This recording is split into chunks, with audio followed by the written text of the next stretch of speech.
This is Comic Geek Speak, episode 669, talking Fan Expo with Tiz and Uncle Sal.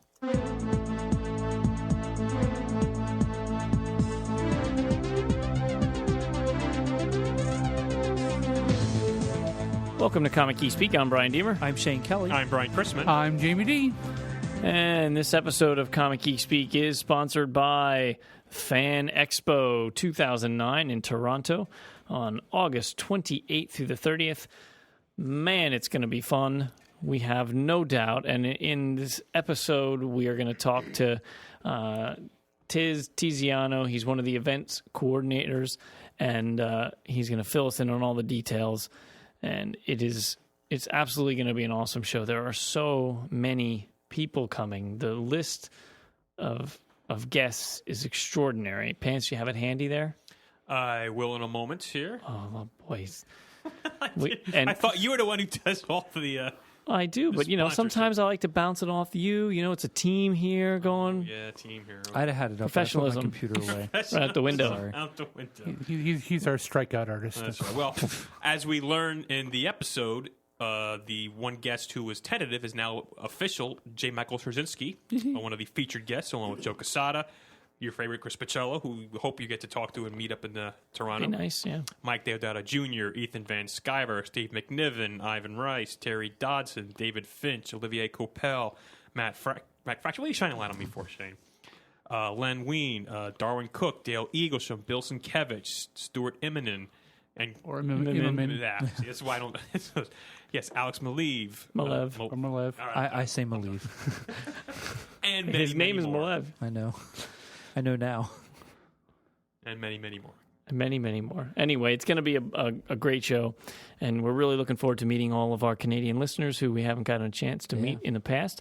And we're coming to your territory now, so please come out and meet us. We're going to have a booth. I don't know the booth number yet, but we will be there on the show floor, and looking forward to saying hello to you.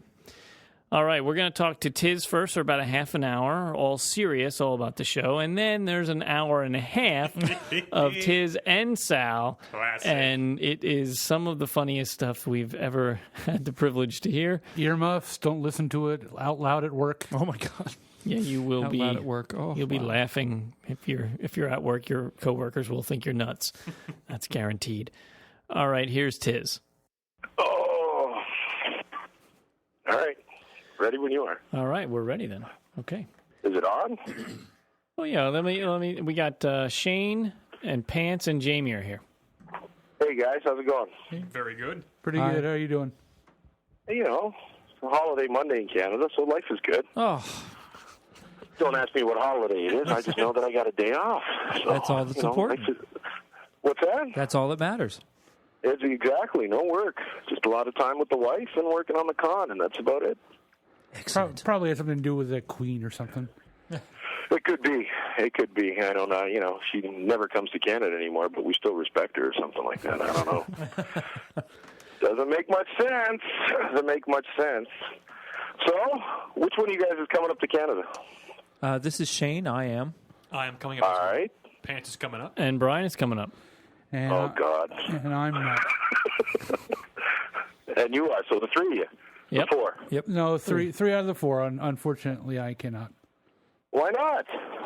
Well, there's a little thing now with the damn terrorists are causing me to get a passport to get out of this country, or actually get back into the country, which I do How not. can you not have a passport in today's day and age? I don't leave the country. Why the hell do I need a passport for? I just got my passport. Now They to should come pass to a this. law. You just should have a passport, period. I agree. I think first of all, I think it should be free. The government shouldn't be charging me for it. And I think you're right. I think every citizen should have a passport if they, they really cared about me. And when's the last time you got anything for free?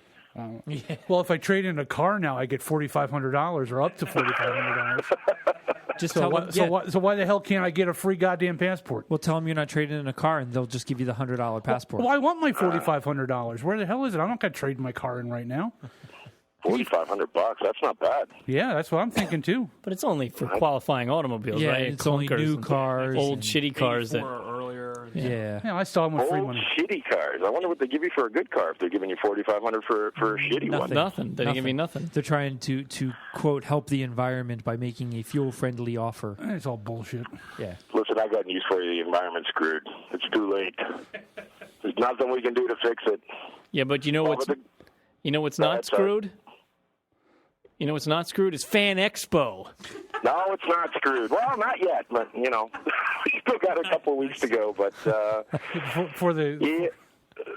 No, we're working hard. We're actually making a lot of headways on our panels and our sketch duels and confirming our last minute guests. And I think we're going to be all set. We just have to find places for everybody. We're having a lot of fun making sure that everybody gets their Artist Alley table. We've been completely overwhelmed for Artist Alley tables. I think we're somewhere in the vicinity of like close to 300 at this point now, and we're just trying to please everybody and get everybody a spot, which we just keep adding tables and adding tables and adding tables. But it's coming together. I mean, I'm really impressed with the staff and all of us this year for, working our asses off, and it should be quite the fun.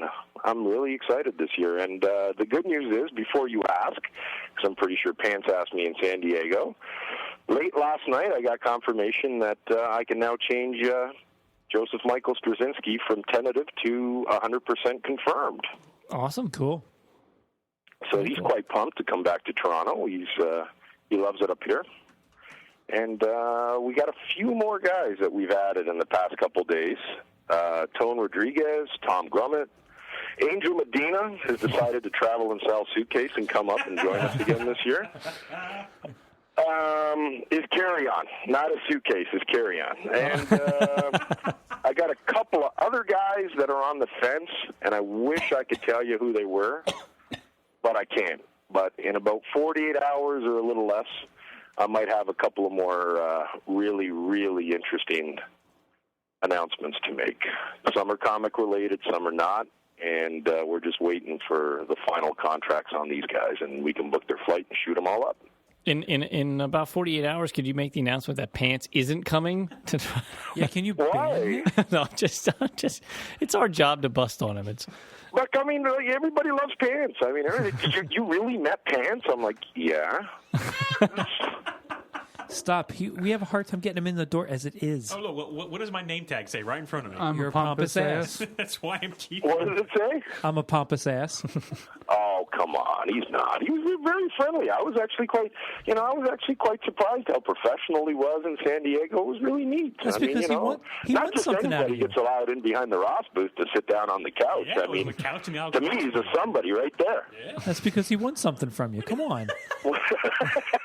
Let's not fool you. I say, do you have access to 52 pages? That's all I need to know. That's the only reason he's nice to me is because I have one that he wants. So He's one of those kind of guys, eh? yeah, exactly. So can you, Tiz, can you give us a little history of the Fan Expo for people who might not be familiar? The history of Fan Expo. Well, okay. This is our 15th year. I haven't been a part of all 15, but I've attended, I believe, 14 out of the 15. I think the only one I missed would have been 1999. I think I was away that summer, and I totally missed that one. But I remember going to the first one in 1995 when there was only 1,400 people, and that was 15 years ago. And I've been working probably, I guess this will be my 5th year, like actually in an official capacity, actually being at the show as opposed to, just being advice and kind of hanging out and helping out where I could. But I mean, this will be my 5th year, is like actually being on the floor, running around, doing this, doing that, and having a big impact on the guest list. It's a great team of guys. Like I think Pence knows Kevin Boyd.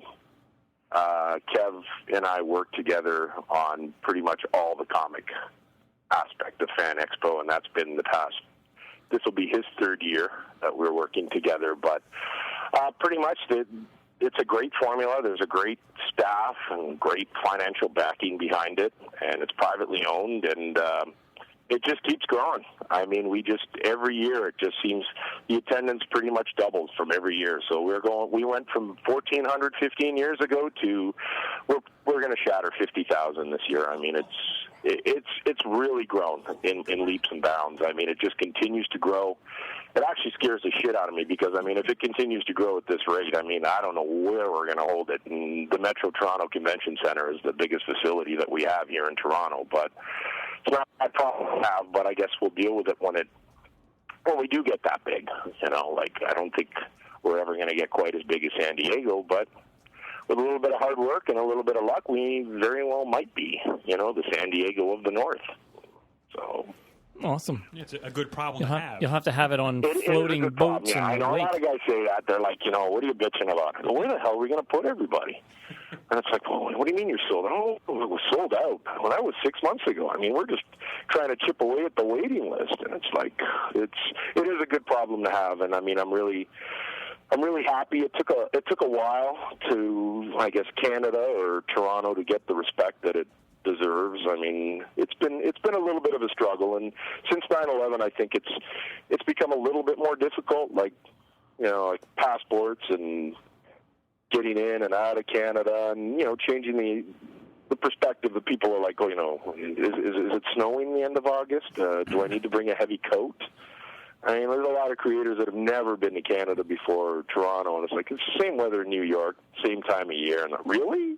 I've heard stories of, like, you know, ice and 2 feet of snow. And I mean, no, not in August. I mean, the weather's perfect. I mean, we hold it at probably the most perfect time of the year, I think, is the end of August. It's just, the weather's usually phenomenal.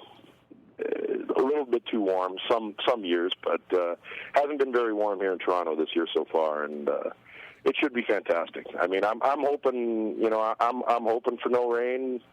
I'm hoping for 50,000 plus, and so far we've had no real notable cancellations, and people are really excited. I mean, it's been a long time since I think I've gotten really excited about a con, but this year is just, everything fell together so nicely with the guest list. There's a lot of variety. There's a lot of guys that haven't been here in a long time. There's a few returning guys that just insisted on being here this year because it's our anniversary, our 15-year anniversary. So, you know, we kind of had to accommodate some of these guys. They're like, I'm not missing this for the world. I'm coming up. If you guys don't fly me up, I'll fly myself up. I just want to be a part of it. So it's quite exciting. And I think the addition of DC this year, we had Marvel last year up for the first time. Boom Studios, we're getting a really, really big response on Boom Studios, and they're fantastic guys. I've had the pleasure of meeting them the past couple of shows in Charlotte and in San Diego, and I think it's just gonna be a crazy show. I think it's just going to be a lot of fun. It kind of sucks that I actually have to work the whole time. I would have just rather, you know, walk around and enjoy it as a fan, but I guess everybody else gets to enjoy it with the exception of the staff, but it should be fun. Now, I have a question about, there's kind of like this, the whole Fan Expo is kind of like 5 kind of shows wrapped up in one: the comic books, the sci-fi, the horror, the anime, the gaming. Is it all on the same floor together, or is it different rooms, or how does that work? No, it's all on the same floor. It's all on one. We're in the South Building this year, which is the entire bottom level of the convention center. And basically everything is held in that one massive room. It escapes me how many square feet, but it's huge. I mean, it'll take you a good 10 minutes to walk from end to end. And everything is pretty well self-contained. We do a pretty good job of sectioning it out. Like, we try to keep all the comic dealers together, the horror corporate section together, the anime is kind of together, and then the gaming has their own little section. Artist Alley is right at the back of the convention in the signing areas, and then scattered through it is all corporate. But for whatever reason it works. We try to, Rue Morgue is partners with the show, and they pretty well take care of all their horror stuff. They're a great group of guys, and they're a lot of fun to deal with. The anime and the sci-fi and the gaming is all us. It all falls under our Fan Expo umbrella, and we have event coordinators that specifically take care of each department.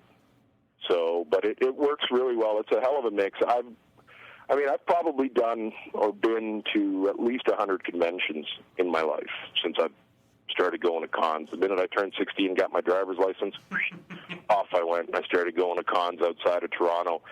And I've yet to see a show that even resembles Fan Expo, with maybe the exception of San Diego. But, San Diego's just, about 3 times the size of us. But when it comes to dealers and the type of talent and guests that we have for each specific thing, I don't think there's anything quite like Fan Expo on this planet.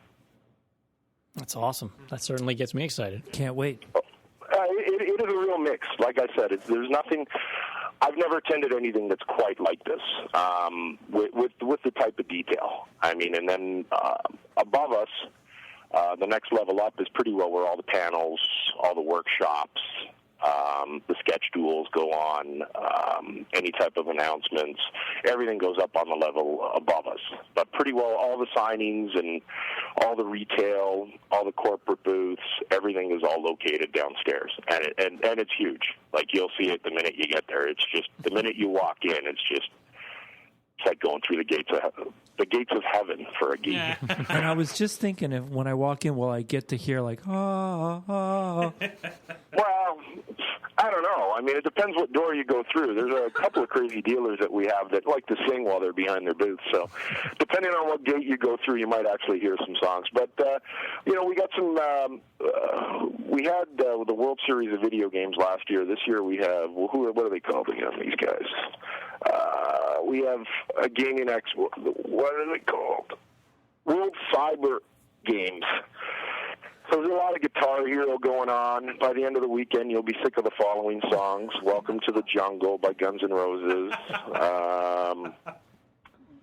I Love Rock and Roll by Joan Jett, a variety of other, 80s and 90s songs. I mean, after a while, it gets kind of repetitive. I guess everybody learns Guitar Hero on a couple of different songs, and they just like to stick to them. But it gets loud in there. Not super, super loud. I mean, after a while, you kind of get used to it. It becomes a little bit of a, subtle background noise. But it's quite a room. You'll see the minute you walk in. I mean, it's laid out. Like, we work really, really hard at the layout. Like, we've been working on that for the past 2-3 days just to try to make it more accessible for the fans, to get to the dealers, to get to the signing areas, to get the artist alley. Like, our artist alley, we really pay a lot of close attention to. Kevin pays a lot of close attention to it, to have a really nice flow. Friends, creators that know each other really well, they're kind of paired up together.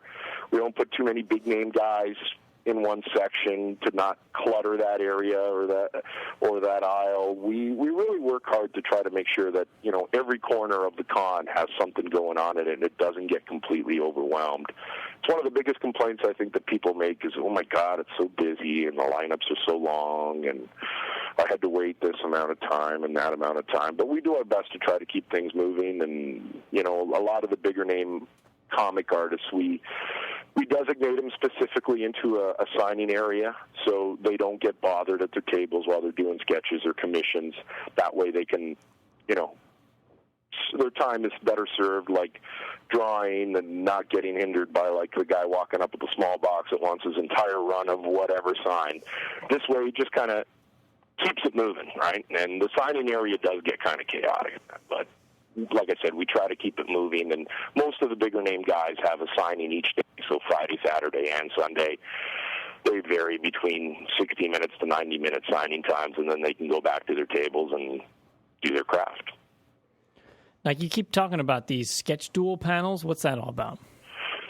The sketch duels, or sketch-offs, as they used to be called, or now they're called sketch duels, are,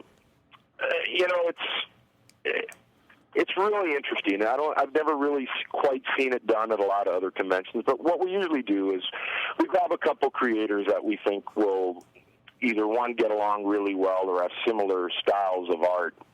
And what it is usually a room where it holds between 350 to 400 people, and it's not really a competition. It's really a friendly, fun thing. A lot of creators at first, when they're approached, are like, "Oh no, I'm not competing against so and so. He'll kick my ass. He's a much better artist than I am," or something like that, or "I don't want any animosity towards him." It's nothing like that. What it is a wonderful opportunity for fans to watch two top-notch artists sketch. Usually how it works is 400 people will walk into the room. Upon entering, they each get a ticket.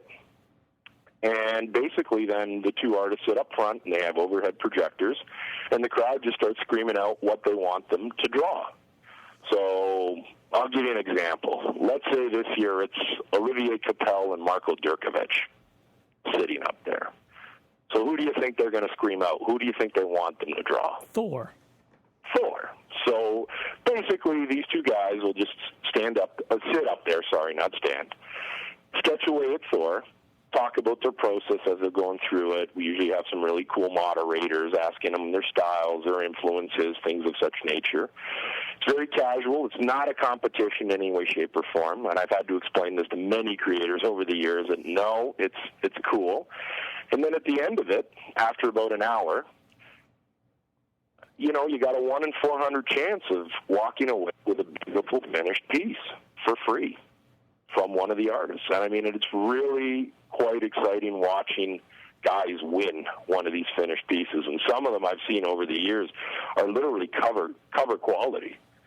And people go nuts for the sketch-offs. I mean, it's a lot of fun. I mean, you guys should definitely take in 1 or 2 of them this year. I mean, I've never quite seen anything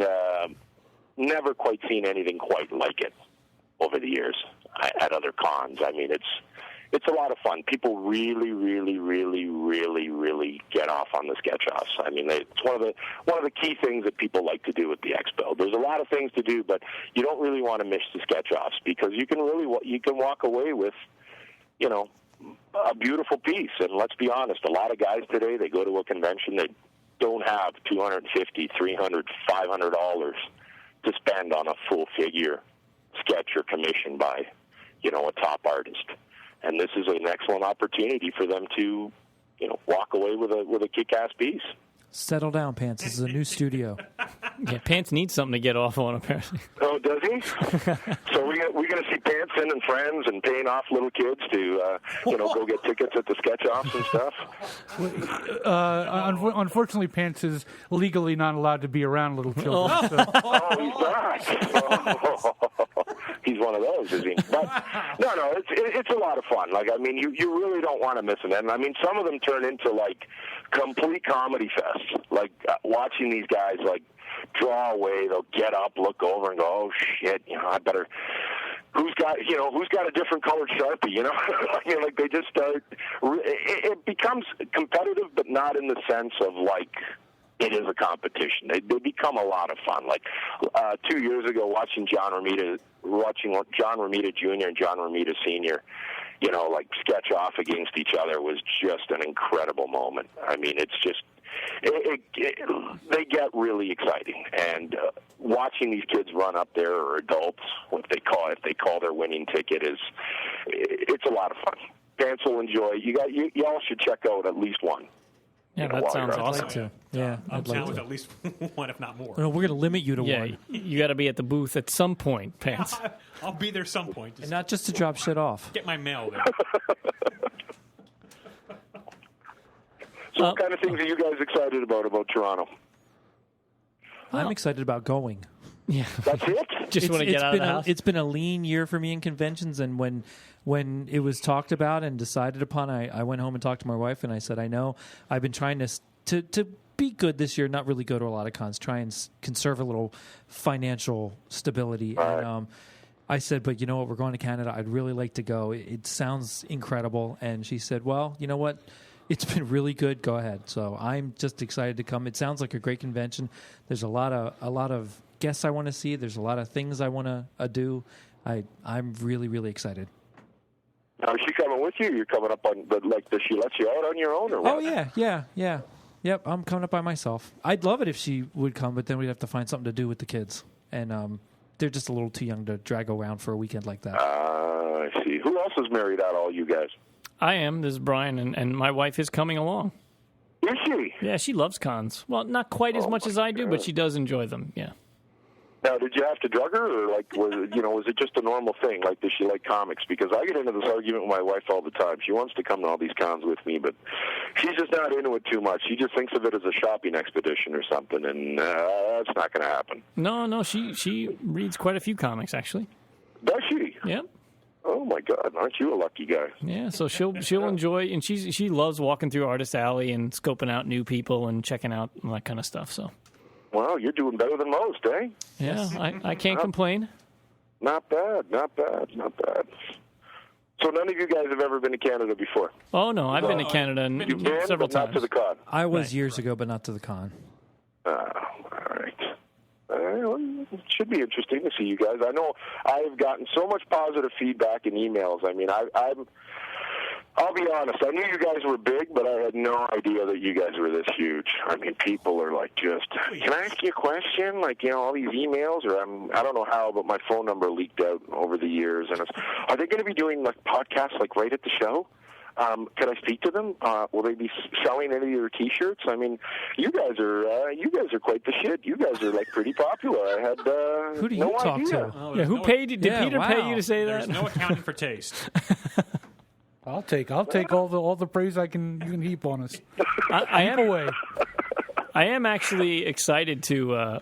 We have some plans for how we're going to set up our booth to look real nice and real welcoming to anybody who does come in to do interviews and stuff. So I'm really looking forward to working with you and making all that happen because I want it to be an awesome time for both the creators and for us and for passersby too, just walking and going, wow, look at that. It looks nice, Well, I know we talked last week about getting a few guys on the show prior. I have sent out emails, but you know what creators are like responding to emails. So hopefully I'll have some contact info for some of the guys that you've requested to speak to in the next day or so. Or, hopefully by the end of this week I'll put you in touch with just about everybody you've requested. I know some people are very excited to speak to you. I've talked to them in the past, but I just want to get their complete confirmation and that they're on board to do it. But it should be quite exciting. We got a lot of really cool guys that are kind of like family now to the show. They've done Fan Expo either every year or every other year, like Ethan Van Sciver and Steve McNiven, and David Finch has probably only missed one in the past 10 years. Olivier Capel, we just can't keep him away from the con. He just loves Toronto too much, and the food and going out and hanging out with a few of us. Alex Malieve is another guy we just can't keep. He just loves Toronto and loves us. It's a lot of fun. It's quite a compliment to us that a lot of guys want to come back every year. We'd love to bring everybody back, but we can't have the same guest list every year, or every show, or have it completely the same. People will think that we're Wizard or something, but Zing! Hello. Sorry, that slipped. But no, I've developed quite a friendship with a lot of these guys, and it does, it does break my heart sometimes because as much as Amon Gupta is very lenient with the budget. Basically, he gives us pretty free reign on, get this guy, get that guy, do whatever you want. Like, who's hot, who's not. Like, let's get them all up here, get a nice flow of a variety of different creators. It's hard. I mean, it's hard. Like, we've actually had to turn away a few big names in the past little while, and we've just really maxed out. I mean, I can't think of anything to add to this guest list this year. I mean, it was a lot of fun putting it together, and the response has been great. People are very happy to see the likes of Chris Picciallo and Mike Diodato Jr. this year, and Straczynski, and the fact that we have Joe Quesada and Dan Didio under the same roof. People are sending stupid emails. Is there a panel with both editors-in-chief this year? And I'm like, no. That's the interview. That's the interview we want to do. We want both of them in our booth at the same time. Make it happen, Tiz. Get video too. I just don't want to hear the audio. I want to see video on that too. Yes. I was going to say it's going to be presented by UFC. Oh. No, you know what? I've actually seen them in the same bar at the same time, like on the road at cons, and they seem, they say hi to each other, kind of friendly. Nobody's giving each other the stink eye. I mean, it looks pretty peaceful, and I think that I don't think anybody has any major beefs with each other. I mean, they're just they're both doing their job. I don't really think that there's any animosity between the two of them. I think they're both really nice guys. I'm really happy to have them both up here this year. Joe, it's been a few years since he's been up here. Dan was up last year, and that pretty well sealed the deal to get DC up here this year. although they are setting up a little differently than they do at most shows. This year they're setting up a fairly big booth. There'll be a lot of giveaways, and they're shipping up tons of stuff to give away to the fans, and they'll be participating in quite a few panels and stuff. But there won't actually be any signings going on at the DC booth. That'll just all be in our section. Marvel, on the other hand, is going big, and they're going to have signings at their booth, and they'll be doing their crazy giveaways, and I'm sure some games and stuff like that. They have quite a formula every time they set up at a show. I think Pan saw what was going on at San Diego over there. It was just mayhem, like from morning to night. It was incredible, and we got a few other really neat guys, some really cool studios setting up this year. Really, we have Avatar Press. We have, let's see here, who else we got? We have Aspen returning this year after missing last year. Boom Studios, as I mentioned, DMS Studios, Bright Anvil, who's a local studio here, Imaginism Studios, Udon, which are kind of like family. A lot of Street Fighter action there. We have Mirage Studios, Beach Creative Studios, which are a really great group of guys. It just keeps growing, like every year. I mean, it won't be long until we have pretty well every publisher out there setting up at Fan Expo. Now that the big two have, taken the plunge and decided that, Canada's now worthy of them setting up. All right, Tiz, let's take a real quick break, and let's get Sal on the other line, all right? Oh, really? We're going to go for it. Now, Shane and Jamie, did you guys listen to me talking when I talked to these guys? I talked to Sal and Tiz out in San Diego for a little bit. Yeah. One of the cool guests that they both seemed to be kind of interested about was Tony Curtis is coming to the convention. Oh, yeah. I'm half thinking of bringing my Operation Petticoat DVD along. I absolutely love that movie. I just want to know what his hair's going to look like. That's all I care about. Stony Curtis. The last time I saw him, that dead thing on top of his head looked very, very bad. Hello? Mercy. Sal? There's quite a few guests I'm very interested in. Do I remember right that Avery Brooks? Yeah. Can't wait. I've seen him like 2 or 3 times. I haven't yet. He was down at the Franklin Institute soon, and I'm not able to go down to see him, but it's cool. All right, gentlemen, do we have you both there? As far as I know, what's left of me. Hello? Yeah. Hello? Oh, there you are. Hello, handsome. How are you? I'm fine. How are you? Been violating these guys for the last half hour or what? It's more like they violated me. No, they're a great group of guys. I can't wait to. I think. Well, who haven't I met? I've met Pants. I've met Brian. I've met. Have I met Peter yet? No, I haven't met. No, I've pretty well met all of them now. I think I've met a few of them in New York this year over by your booth. So I can't wait to have them up here. Should be good times. We're looking forward to it. So let's ask, in addition to the con, what else should we do in Toronto? Like, are there good restaurants nearby? Is there anything we should see while we're there? What's the skinny on the town itself? I.e., how are the strip clubs? That's what we really want to know. This is what I'm talking about, It's like before we get started, can I clear things up a little bit about the offensive phone calls and how a person with sensitive feelings like me was walking around today like, kicking rocks and trying to figure out the meaning of life. You realize what transpired this morning? Did you have any idea what the happy horse shit that went on this morning with Sam? Listen, we got to talk to Tiz first, because we don't want you on the show to fuck things up and be offensive and ruin Tiz talking about the show. So in other words, I'm some kind of a jag-off that needs to be put in the pen until it's time to let him loose and not embarrass the other children. You know what I mean? I haven't felt like this since I was in fucking juvenile detention when I was in high school. What is this shit? Well, at least you're used to it then. Yeah, but it doesn't make it okay. I mean, it's one of those deals where it's like, wait a second. They gave the Indians fucking, blankets with fucking leprosy on them. Didn't mean it was all right.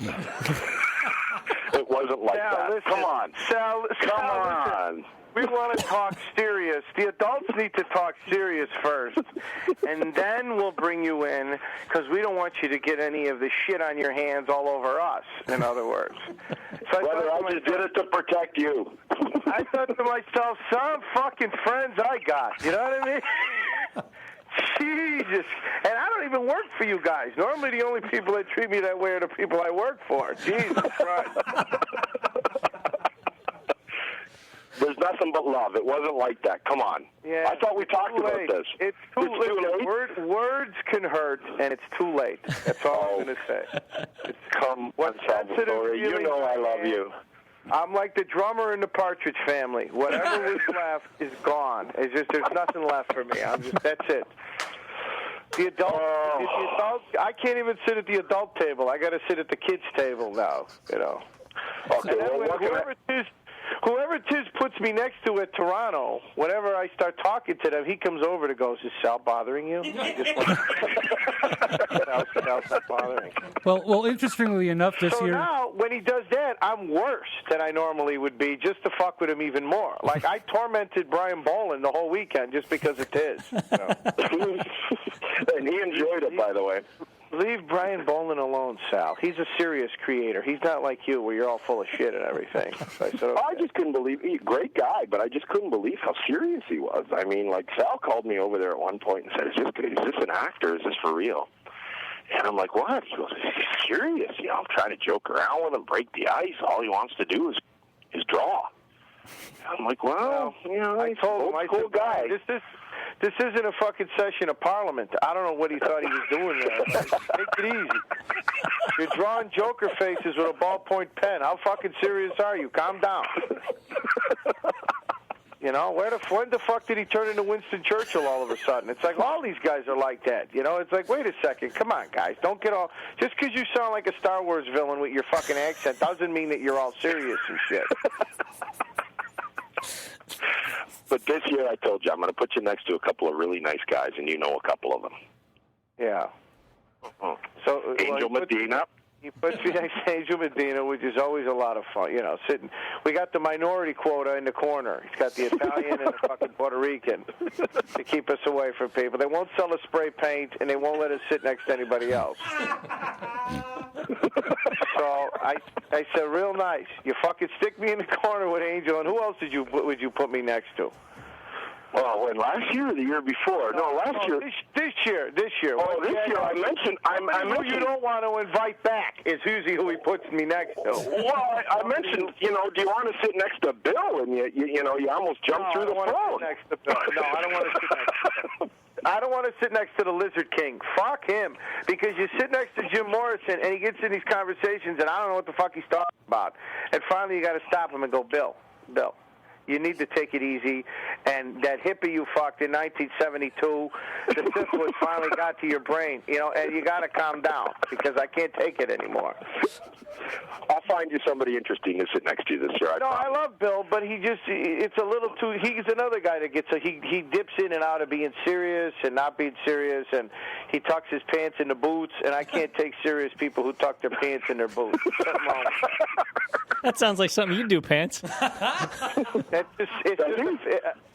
It just becomes one of those deals where I'm like, wait a second here. He looks like fucking one of the guys on the A-team all of a sudden, and you go, Bill, pull the fucking pants out of the boots, will you please, because you're killing me over here. Oh, he's a great guy and a phenomenal talent. Be nice. Yeah. Tiz is talking to Tiz like he's running for Congress. You got to remember, everybody who you talk about, he's a potential guest at Toronto, so he can't say anything about him. So, well, not on the air. Right. Not on the air. Yeah. The list. No. So what are you guys talking about? What is there to do in Toronto? Yeah. Well, there's everything to do in Toronto. Well, conveniently enough, the convention center is located right at the bottom of Toronto, right by the Lake Ontario. There are at least, at last guess, about 75 restaurants within a 5-minute walk. there is everything. There's the Hockey Hall of Fame if you want to, run in there before Nobody before gives the a con. shit. Nobody gives a shit about hockey. What do they do in Canada, for God's sake? That shit. Let me tell you what you got to do. You got to head down to Little Italy. They got 2 Little Italies, and they're fantastic. I mean, I never thought there were that many Canadian guineas in my life, but they got 2 Little Italies, where the food is phenomenal. Then the Chinatown you guys got is fantastic, because it's like a Chinatown. It's a legitimate Chinatown. I mean, it's hardcore Chinese food. It's fantastic. And then we have everything. King Street, is it? No, we have Queen Street, which is very interesting. It's very New York style. A lot of cool stores, a lot of old bookstores, a lot of cool shit to see. It's walking distance from the hotel, so there's a lot of cool shit right there, walking distance. We have a little Greece on the Danforth, which is really interesting if you guys are into Greek food. There's a little India. There's a little everything in Toronto. Toronto is very, very, very multicultural. I mean, it's almost like a mini New York, just a little cleaner, a little bit less dramatic, but there's a lot to see and do. I mean, especially around the convention center, there seems to be something happening every night. There's quite a few parties that we're a part of. Rue Morgue has a lot of interesting screenings, horror screenings, that if you go up to the Rue Morgue booth at the show, they have a lot of different tickets and passes, and some of them can be done online if you go to Rue Morgue's website. There's lots to do. There's no shortage. And then, of course, whenever Sal's in town, it usually, leads to bigger and better things, too. Yeah, right. The only problem is Tiz invites me to fucking dinner 2 hours after people got there. So I get there, and they're bringing a check, and people are drinking coffee. And then Tiz goes, Sal, I didn't tell you 8:30? Oh, shit. That was one time. 10 o'clock, and then it turns out to be again. He wants to keep me, he wants to, distance me from these people, like there's something the matter with me. Now, all of a sudden, I'm fucking Madam Hydra. I can't talk to people. I got to just be kept away from everybody. That's not true. Say, you know what? So I say, fuck these guys. Most of the idiots I hang around with, I don't want to see anyway. So when I get to Toronto, I just usually, if there's no baseball game, I usually stay at the con, and I wind up, renting some Canadian porn or something and staying in a room. Like good French stuff. There's not a lot of good French stuff, let me tell you. The stuff that I've seen is pretty bad. That's pretty piss poor, Well, this year everybody's jumping down my throat about the Blue Jays aren't in town, like I have some kind of control over that. Blue Jays aren't in town, yeah. Normally they're in Boston. Yeah, that's always fun when you got a bunch of creators that show up to the con late because they're sitting in their rooms looking over the field watching a baseball game. That's always... Well, how many guys are going, how many CGS guys are going this year? We have 4 guys and Tasha. Oh, okay. So you got 5 guys. That's a lot of people, yeah. That's the full group, then. Oh. That's a lot of people. Yeah. How many am I talking to now? I can't really hear. I don't know what There are 4 of us. There's 4 of you guys, okay. Yeah. And 3 of us are going. Oh, okay, very cool. Yeah, it was. It's the one. I gotta say, it's the one that I look forward to because for a while it was getting depressing how bad Chicago was getting because it just didn't have the feel of a serious show anymore. And it's a shame because Wizards still markets it that way. But if you look at the way that it's laid out this year, people are going to be going there expecting it to be Chicago or expecting a certain kind of type of show, and they don't have it anymore. I mean, all the major guys pulled out of it. And again, it's not the good old-fashioned Wizard bashing. It's just that they just don't seem to want to come to the table anymore. And the shit that's happened over the last 5-10 years has finally caught up with them. DC's pulled out, Marvel's pulled out, Dark Horse, for whatever they used to do, is pulled out. And all the big exhibitors I've talked to, and artists too, the reason they've pulled out is just because they didn't feel like they were getting treated with a certain level of professionalism. So it had nothing to do with the Reed show. It just had to do with they didn't want to do it anymore. And I was like, guys, when I first went up to Toronto, I had no idea how close it was. And I had no idea what a world-class show it was going to be. I thought it was going to be like, the Paradise show that was in the over the winter that I did originally. It was a nice show, but just very small, kind of more intimate. And then when I went to this one, it was it was the 300-pound hooker. It was the full-blown big convention hall, downtown Toronto, lines around the corner, big-name guests, It was the full Megillah right in the heart of Toronto where, and I didn't know much about Toronto, to be honest with you. I thought Toronto was just a little town, and it's like Tiz said, it's like the New York of Canada. It's got a lot of culture. There's a lot of shit going on. It's a great place. I used to bring my wife, and she loved it because of the shopping and the stores and the restaurants. And there's as much to do in Toronto as there is in New York. Honestly, there's just so much shit to do there. I don't get as much time to walk around, but I love it. It's a great town. We really tried hard. We really tried hard to put ourselves on the map as a serious contender to. I don't think we ever tried to compete with, let's say, like a Wizard Show or San Diego or New York. We just kind of tried to, give the fans of Toronto, because there is quite a variety. Like, not everybody's into comics, not everybody's into anime, not everybody's into gaming. There are guys that are into everything we do. The horror aspect is I'm not really into it, and that's horror, Sal, not horrors. Alice Cooper? Alice Cooper was a great guest a couple years ago. I had a really good time with Alice. He's a really nice guy. But we've tried, and it's a lot of it is thanks to guys like Sal or other creators that once they did come up to Toronto, we try to treat them as best as we can. Like, we really try to make sure they have an enjoyable time. We don't overwork them. We check with every little aspect. This is why the magic bottle. The magic bottle. Yeah, well, just got the magic bottle. Which Jamie I swear to God, it's like Italian lemonade. There's nothing else in that bottle. Nothing. He walks around with a water bottle, and it's all I'm going to vouch for is that it's clear liquid. That's about as far as I'll go. That's the clear Italian lemonade. That's all it is. It's Italian lemonade. Come on. Makes the show go a lot faster. Or slower, depending. It's used to Tiz's days when he was giving roofies, at parties. He never grew out of that. No roofies. But and then it was, and from an exhibitor's point of view, it was a relief that at the end of the summer, because San Diego, tends to kick a lot of people's asses financially and otherwise, and then at the end of the summer, Chicago was always way too close. Wizard was always way too close to San Diego, and people were burnt out, financially and every other way. And then, so Toronto coming, at the tail end of August was always refreshing, and so.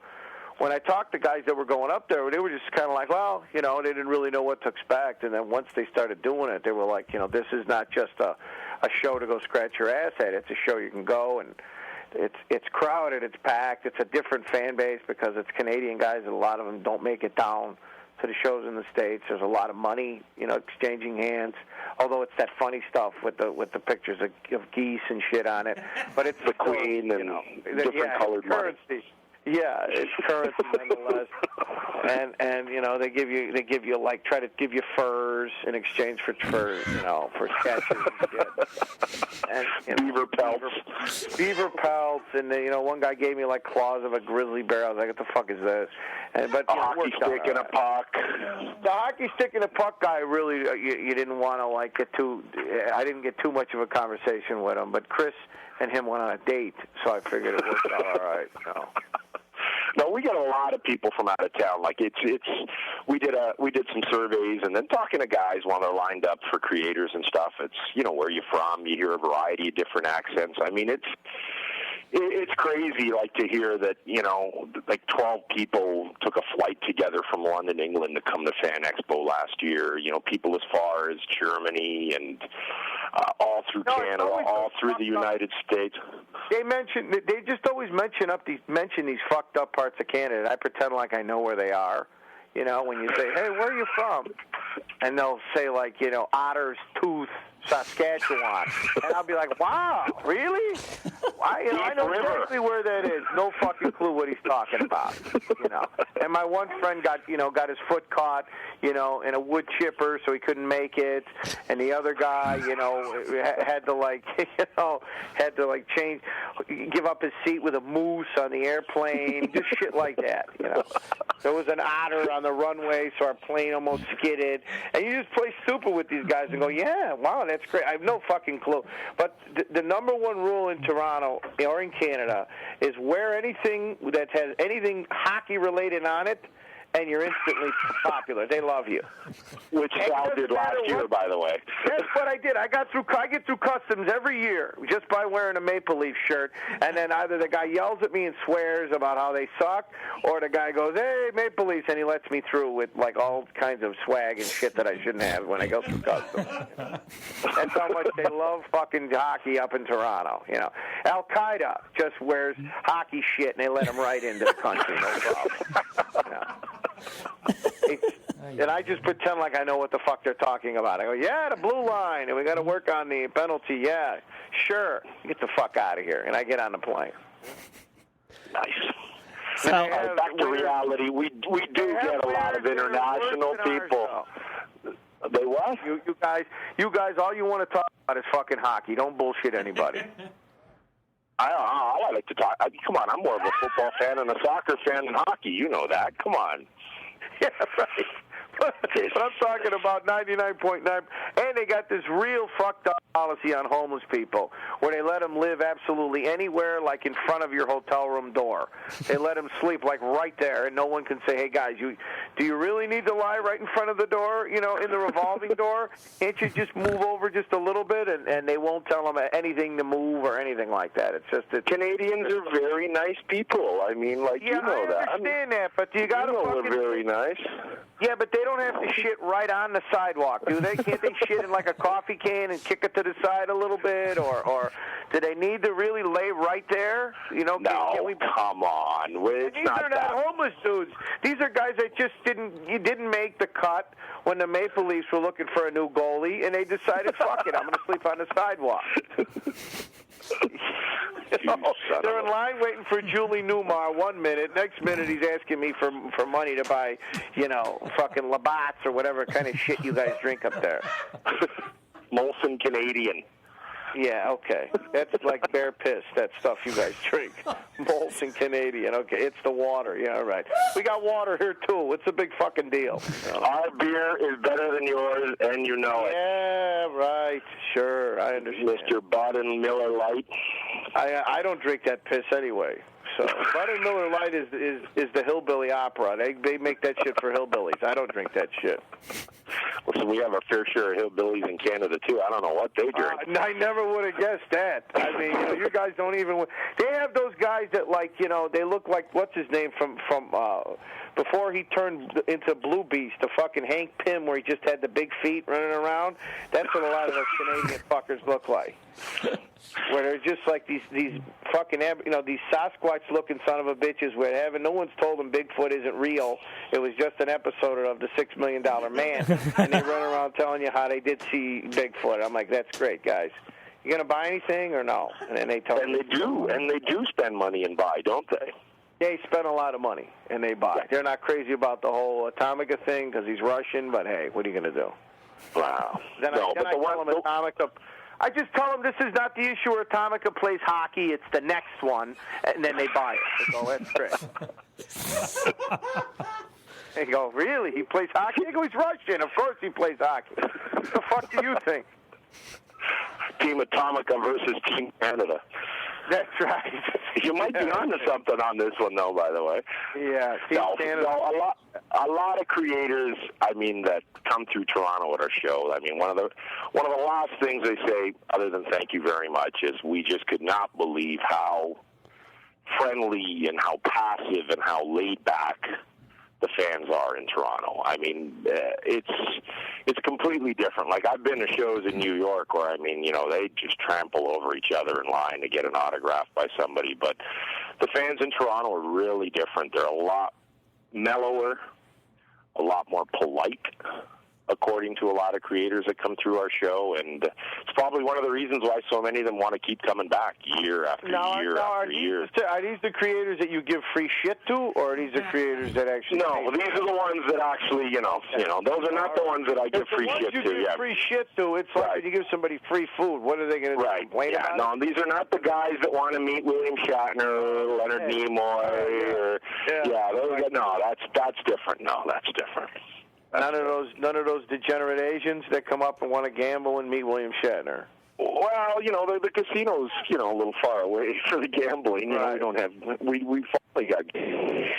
I was surprised. I was surprised just on how, into comics they are in Canada. Really surprised me. I mean, I had no idea that they were that rabid for comics, because when you get there in the morning, and you're going in to set up. I mean, without exaggeration, the line's already down the block. Going down the block and around the corner, and you thought, again, I just didn't realize that they were just such hardcore comic fans. Now, I don't know, like Tiz was saying, if that's all comics. It could be partially manga, it could be partially the other stuff, because they really do kind of try to cater to the different demographics that are going to cons. But there's definitely a line going around the corner when you get there every day. The night before, like usually I check in on Thursday downtown. I check into my hotel, and we get over to the convention center and oversee the setup and stuff. And I mean, last year it was like 11 o'clock in the morning on Thursday, and after I checked in, I walked over to the convention center, and there was already like 120 people lined up. This is the day before, and I was like,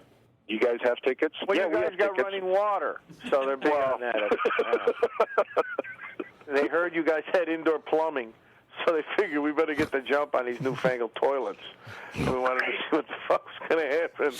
But I was just like walking through, and you have everything from these broads dressed as like, Pikachu or whatever the fuck it is they're into, to guys that are dressed like Boba Fett, to guys that just want a Polaroid with Tiz, So there's all different types to guys that are, can't figure out why the fuck Alice Cooper never. Are you going to start making fun of my fan club again, or what? No, I'm not. I'm just going to say that Tiz usually has a lot of hot broads working for him too, which doesn't hurt. Now, of course, none of them speak English, but they're nice. The volunteers. Oh no. I actually do have a staff. I do have a staff, and they're two really wonderful guys. My buddy Ty Butters here from Toronto, who helps me out, who's an incredible. Oh, come on. Then I have a buddy. That guy better hope we never get stuck on a lifeboat. He's the first fucker that goes. I'm telling you right now. But he speaks. I don't know what it is. You intimidate this guy. I don't know why. I mean, he's like the guy has got the personality of fucking Helen Keller. He doesn't talk. He's afraid of you. I don't know why he's afraid of you. I mean, he's one of the nicest guys in the world. Yeah, all right, he's a nice guy, but, here's an idea. Talk, asshole. Say something. I mean, if there's a fire or an earthquake or someone drops a hand grenade, he's dead, because you go, Ty, and it's like, what? Huh?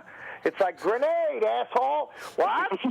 Oh, it's like, forget it. It's your ass. So it's just one of those, okay, he's a nice guy, but it's like, fuck. It's like standing next to a tree. There's just nothing going on there. And he's dark, so you think it's your shadow, so you don't even see what the fuck's going on anyway. Listen to me. He represents a very, very, very important organization, the Pakistani Comic Collectors of Toronto. And he's a nice guy. Yeah, and he's the president and the only member I was going to say, of the fucking club. Him and one other guy. Pakistanis read comic books. What the lot? Who are you kidding? Is this the guy? Pakistanis read comic books? What, when they're standing around at the 7-Eleven, there's nothing else to do, so they read the comics? What are you talking about? Tiz, is this the guy I met? He's a very important part of my staff. Very nice. Ty listens to the show, and he's always horrified when he hears me. So let me say, Ty is a very nice guy, and he's going to be with us in Italy. And he's coming to Lucca. That's right. Yeah, he's coming to Lucca. So because there are no Pakistanis in Italy, so they're going to pay to see him. Because it's just, we told him it's just it's just a skin problem. It's going to go away. The Italians didn't quite understand it, but he's coming, and he's a nice guy. He just needs to talk a little more. That's all. Tiz, is this the guy I met down at Heroes Con? Yes. Well, he was talking all the time. Yeah, Ty's a great to me. Oh, because you intimidate him. I don't know what you do to this guy. I mean, you scare him. Well, I'd say, Ty, how are you? How intimidating is Ty, how are you? I don't understand what the fuck that is. You think you'd get used to talking to guineas like me and you, but I don't know. He's just standing there, and you think to yourself, Jesus Christ, this guy, it's like he's one of those guys that you don't know, you can't read the guy because he doesn't say anything. You don't know if he's pissed off. You don't know if he's got to take a shit. You don't know if he's in pain, or you don't know what's going on with the guy. So you just go, okay, he's not saying anything. Maybe half the time he's running around looking for an outlet to plug his iPhone in. Is that what it is? He doesn't have any friends. Who the fuck's he going to call? He needs a fucking guy. Stop. He's got plenty of friends. Stop it. Yeah, okay. The Pakistani comic readers. He's a great guy, and he's a huge help. And so is Big David Ray from Ohio, who drives up. Who the fuck is David Ray? You know Big Dave. You remember Big Dave, the big guy. The guy that always odds. Yeah, the big guy in New York. Yeah, no, he's a nice guy. Yeah. Really nice guy. Another guy that doesn't like me, but he's a nice guy, sure. Oh, he loves you. Come on, stop it. Stop it. No, but we our volunteers is great, and our staff is uncanny. Like, I mean, I know that Kevin brings in a few friends and really, really, really good helpers, and I mean, we can't do it alone. It's not just the department heads. I mean, we really, really, really try to bring in mature, knowledgeable. I go for size. I mean, you can't be on my team if you weigh less than 250. I mean, size matters at a con sometimes. Which isn't a good thing with the women, but it works out okay. With the guys, it works out. With the guys, it works out. So you brought up Luca. How excited are we this year? Me? I'm still trying to stop getting blood from San Diego. I'm still trying to I'm one bloody stool away from fucking being in the hospital after San Diego. San Diego this year was just another one of those fucking dry humps. I mean, it was just another year where, every year I get a little older and it goes a little faster and it's just a little more bullshit to put up with, so we'll see how it goes. Right now I'm still trying to close out San Diego. And then there's a lot of people coming into town for Chicago next weekend. I'm not doing it, but I got a lot of people coming in that I need to touch base with, and all the stuff we shipped out from San Diego has to still come back. So once I close that up and pay all the fucking bills, then I'll worry about then I got to deal with your Canadian ass in a couple of weeks, and then I'll worry about the fall. I'm just trying to one level of misery at a time is how I try to deal with it. So which one of you guys is the big cosplay fan? Who's really big on the dudes that dress up and the girls that dress up? Well, I'd love to look at the costumes. Hell yeah. Yeah. Do you? Saturday night, you got to go to our masquerade. Our masquerade ball is unbelievable. You've never seen so many people dressed up in like some of the most incredible detailed costumes. You just don't want to miss it. Like, get your camera together, get your little recording device that you guys got. You guys do not want to miss the masquerade on Saturday night. It is mind-blowing. I mean, I've stuck my head in there a few times. Usually I'm too bagged to like hang out for the whole thing on a Saturday night. What? All I know is that it's one of those deals where it's like you got to put restrictions on some of these fucking costume parties. You really do. I mean, there's way too many fat asses hanging out, unshaved. Oh, stop! Cocks and balls and sweaty cocks and balls and sphincters and shit hanging out, and you're like, guys, come on. Nobody meant for fucking Daredevil to be seen like that. I'm sorry. Even Daredevil wore underwear, for Christ's sake. So they lose me right away. I'm like, sorry, guys. I like to look at a hot broad dressed like Ms. Marvel like anybody, but if she looks like me with a Ms. Marvel costume, you might want to rethink that when you looked in the mirror this morning. That's all I'm going to say. It's a lot of fun. Don't believe them. It's a lot of fun. I'm just saying, you guys, you need to have it like a dance contest where you tap them on the shoulder and you tell them to get out of line. That's all. I'll be the guy. I'll do it. I'll be the guy that says, guys, go sit down. Please, stop it. Cut it out. What are you doing? It's like, regardless what he says, you don't want to miss it. You don't want to do it. You really, stop it. Cut it out. It's like, you really want to just go sit down. Let this be for people that have taste and that are hot and that provide masturbation material. Just because you decide you want to dress as Black Panther and you got your balls hanging out, doesn't mean that everybody wants to see that. I'm sorry. It's just not a good idea. Canadian, American, I don't give a shit. I don't discriminate. I'm just like, if your ass is way, way bigger than mine, don't get in a costume contest. Unless you're dressing as Doc Ock or fucking MODOK or something. No one gives a shit. Just dress whatever you want, But it's the same way where there's just too many. I don't want to see just cocks and boners and balls hanging out of costumes. It's never a good idea. What is it, an S&M show? What are you talking about? Good heavens. Is it a bondage convention? No. Guys just decide, they put on a pair of Speedos and go, I'm Submariner. And you're like, yeah, but he's hairy and fat and bald and bow-legged and green toenails, and he's carrying a fucking beef sandwich with him, and he hasn't wiped his ass since the Eisenhower administration. It's like, stop it. Cut it out. He's talking about 3% of the people that dress up. The other 97%. Cut it out. I'm trying to make it. You got to keep the contest lean and mean to that 10% of hot bitches or guys that really put a costume together and thought of, hey, maybe people don't want to smell my ass while I'm dressed as the Vulture. That kind of shit. So are you volunteering your services, Mr. Avenatti, as a judge? There at the door, and I won't not at the door. Off the street. I won't even let him in off the street. You got to cut him off on the sidewalk. Forget about the building and the room and the stage. No. You got to catch him way before. You got to catch them while they're still in camp with the map out going, maybe we should bomb this right here. That's when you got to hit them with something and say, here we go.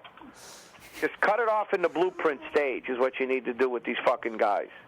That's the guy great. that wants to be Parasite, but he's half naked, and he's got, all kinds of sick shit growing on him and all. I don't need to see any of that stuff, The one that's got, his dick has got a knee in it. I don't need to see that shit in a costume contest. I don't even know what that means. I don't want to know what that means. I don't know what that means. Just he's got pubes growing out that look like the fucking center field wall at Wrigley Field, and yet somebody told him he looks like fucking Birdman or some sick shit. I don't want to see none of that stuff.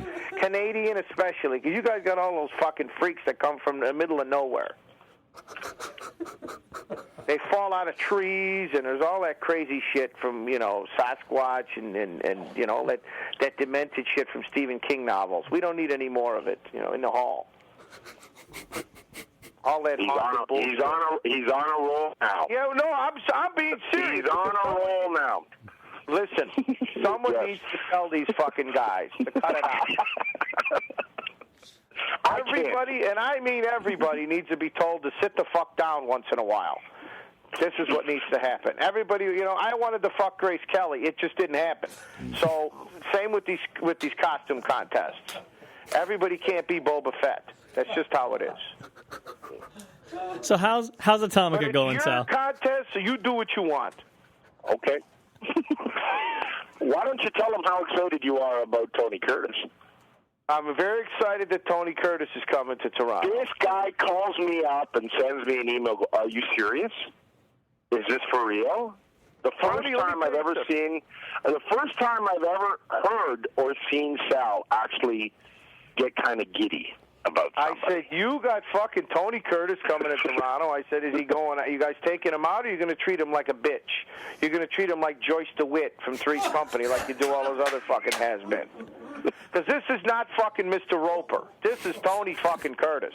This guy used to hang around with Brando. He used to hang around with Sinatra. This guy fucked, Janet Leigh. He really stabbed her in the shower. This guy fucked everything and anything in Hollywood that was hot. Tony Curtis wore her ass for a catcher's mask. So I want to talk to this guy. Plus, he was in Spartacus and Some Like It Hot and Sweet Smell of Success and Boston Straight. This guy's a real movie star. Not the guy with the vampire bullshit that the girls run after now. Who 2 weeks ago he was working at fucking Chuck E. Cheese. He's a real movie star. And I just don't want you guys to take him to the Hockey Hall of Fame or some bullshit and show him Gordie Howe's mask or his jockstrap or some bullshit. We will treat him right like we treat all our guests. All right. Yeah, but I don't want you to treat Tony Curtis the way you treat whatever, fucking Gary Coleman, whoever else you got coming in. I don't know. We've never had Gary Coleman. Well, we have quite a few other celebrities coming up this year. We have Leonard Nimoy returning. Okay. Bruce Campbell. Who? Bruce Campbell, the Evil Dead.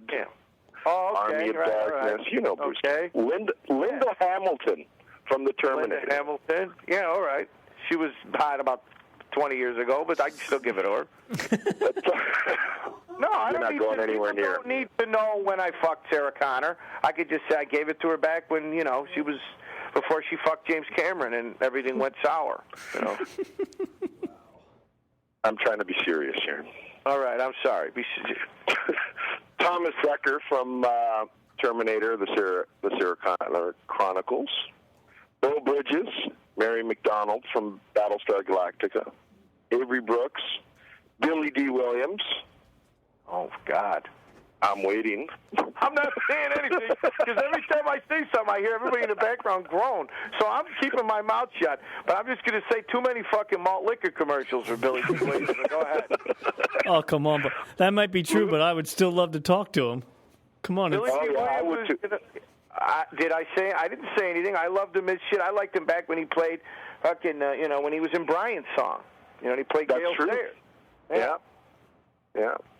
And Emma Caulfield from Buffy the Vampire Slayer. Oh. Okay. Lou Ferrigno. Oh, what's a show without Friendly Lou? Oh, Lou's great. Come on. He's working bar mitzvahs on Saturdays, and he's in Toronto. No, he's not working bar mitzvahs. He's a rude bastard. I've seen him be rude to people. Mm-hmm. No, yeah, me too. That's something that started on the internet. That's all false. What did it started on the internet? I was standing there. He's been nothing but pleasant every time we've had him up to Toronto. He's a phenomenal. He's a paisan, for God's sake. Show a little love I to the don't fellow give a Dago. shit. He's a rude son of a bitch. I don't care where he's from. It's one of those things where it's like he just gets a little bit too crash with people because people want to meet him and talk with him, and he doesn't do anything without paying. He won't shake your hand unless you pay the guy. Ask him what time it is. Lou, what time is it? $20. Lou, which way's the bathroom? $15. Lou, you're about to sit on a scorpion. $25. He's in gear of just constantly fucking selling. He's a very nice man, and we're really thrilled to have him up to the show this year. He still never got over. 1 minute him and Schwarzenegger were smoking a joint. The next minute the guy's governor of California, and he's sitting next to me. So how did that what happened there? It's like, it's like the guy who was on the ship with Neil Armstrong. He turned around to tie his shoe, and fucking Neil jumped out of the ship. Now nobody remembers what the fuck was on his ship with him. Hey, wait, I was supposed to go out first. Yeah, but Neil Armstrong kicked him in the ass and jumped out. And it said, hey, fuck this. I want to be seen I want to be in that history book in South High School that nobody ever reads,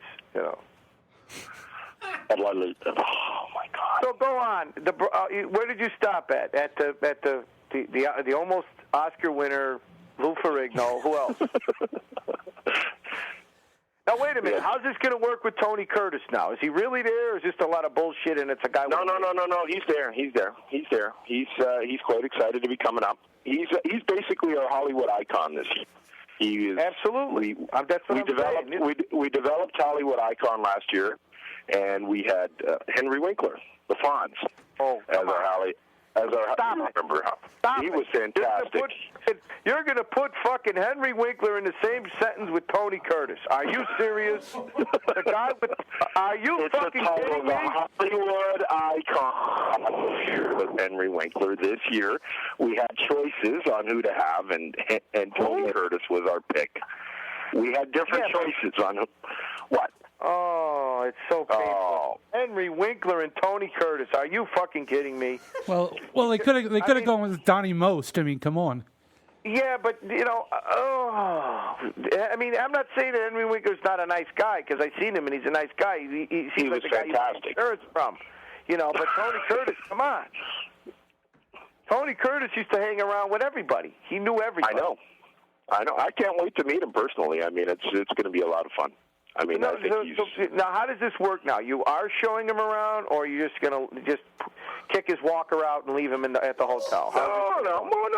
I mean, I'm going to go up and talk to him. I don't know if he's got plans for the weekend, but I promised you, if he's, if we want to buy him a couple of drinks, I'm sure he's staying where we're staying. So I'm sure we'll see him around. Is he coming with his wife or no? Yes, he is coming. He is. That I can. And now, does he got a signing schedule, or just once a day, or how does it work? He's pretty well got a booth in the signing area, and I guess he'll be there the entire. To my knowledge, he's there the entire weekend. I don't know prices or fees, or I'm not sure if he's bringing any of his artwork because apparently he's quite a talented painter. Also, a lot of people have emailed me or called me and asking me, is he bringing any of his art? I do not have knowledge if he is bringing his art, but my understanding is he's signing all weekend, so I guess it's the hours of the show, the full weekend. So I'm pretty sure he'll be there 4 to 9 on Friday and 10 to 7 on Saturday and 11 to 6 on Sunday. Take him out. I mean, you're going to work the guy like a $2 mule? What's going on? I am not working him like a $2 mule. You will make. We are providing his space for him, and he can do as he pleases. But I'm pretty sure he's going to be there all weekend.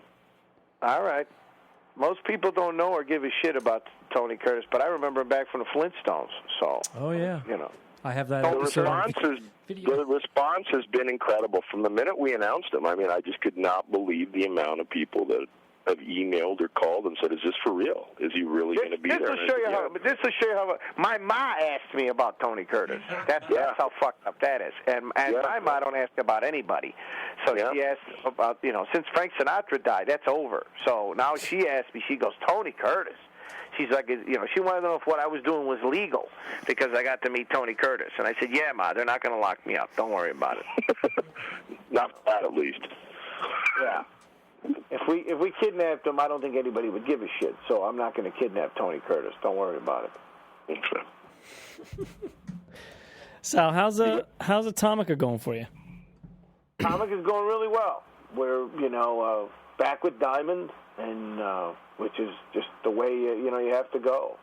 And it was moving along, working my ass off great. And then San Diego came, and I had to put things on hold to kind of kick that in the ass, but it's back to being a full-time gig for me when I'm not doing shows. So that's my entirely the reason I'm up in Toronto is to promote Atomica, and I'm actually I did a sketchbook.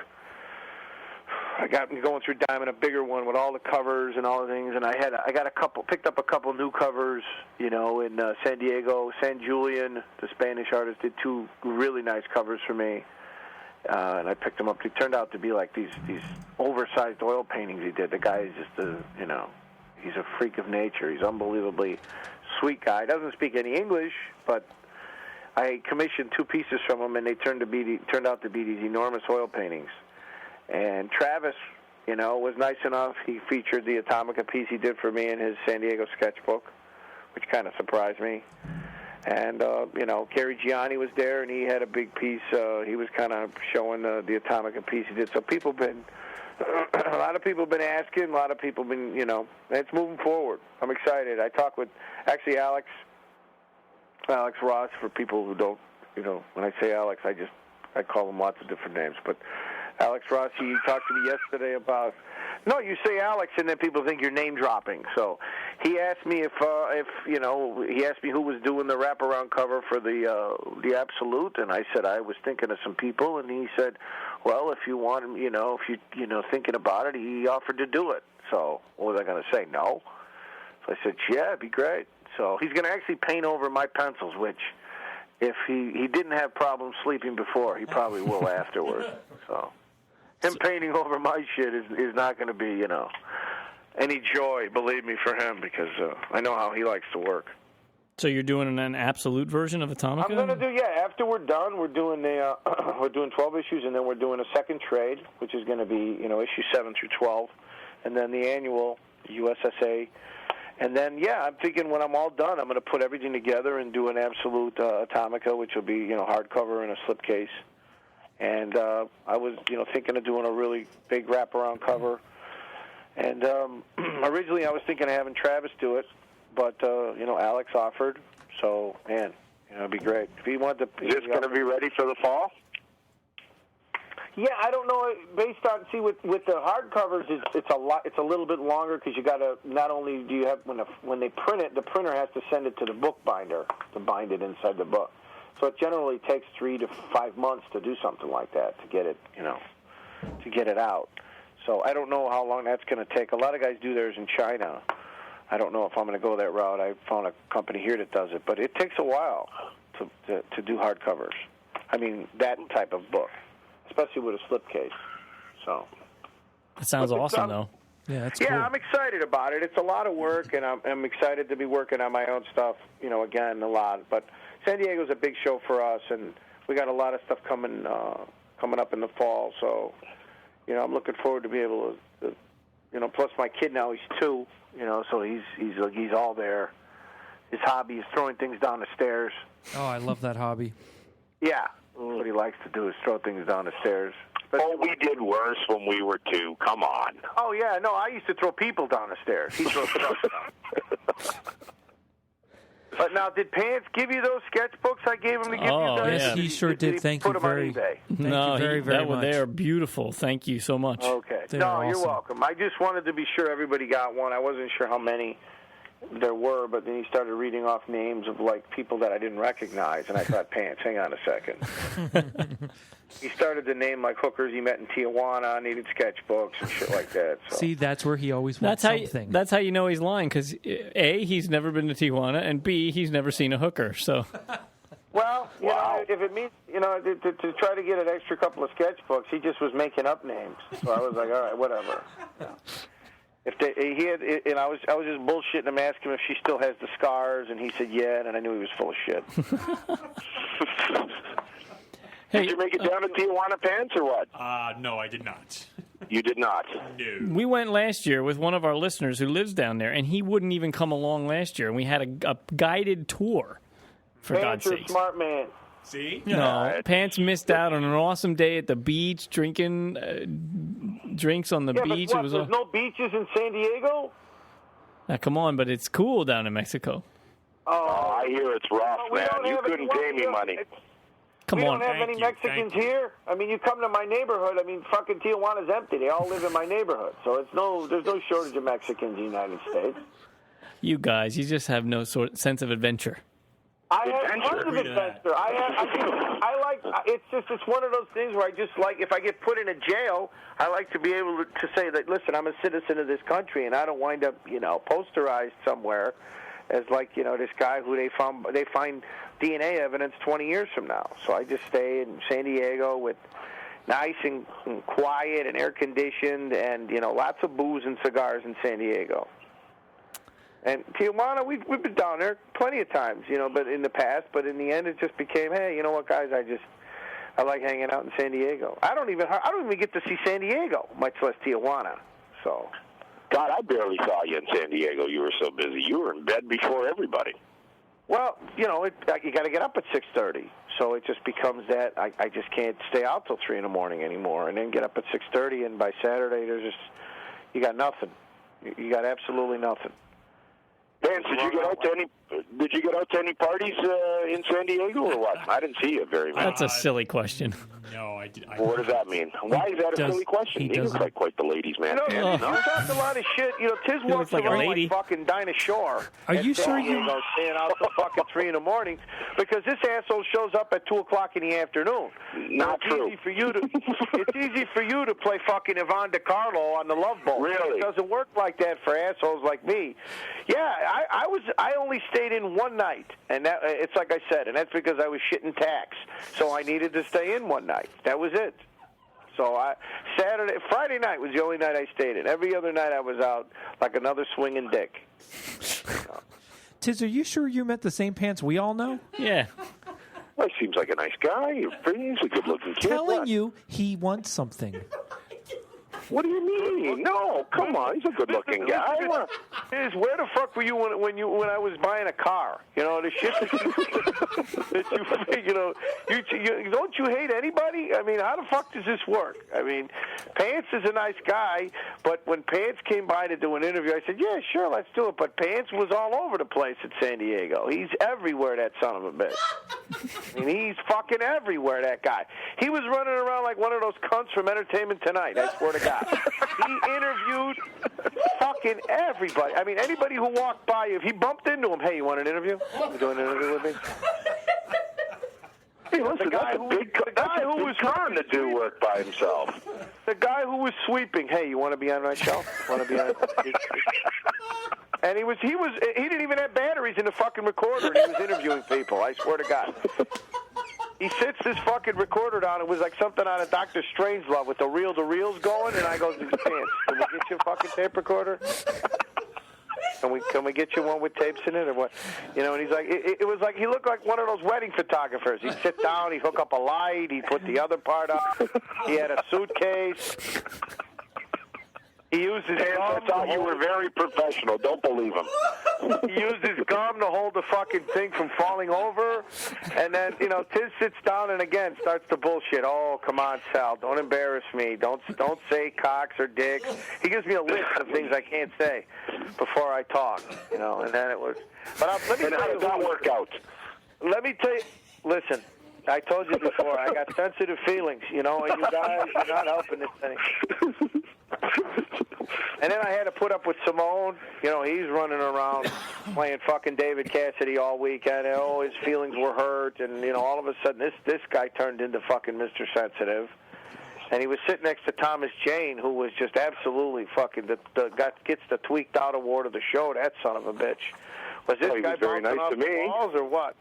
I didn't say it wasn't. Now, you'll meet no nicer guy than Tom, but my God, this guy fucking going all over the place. He was just excited to be there. He was doing really well. He had lines that you wouldn't believe.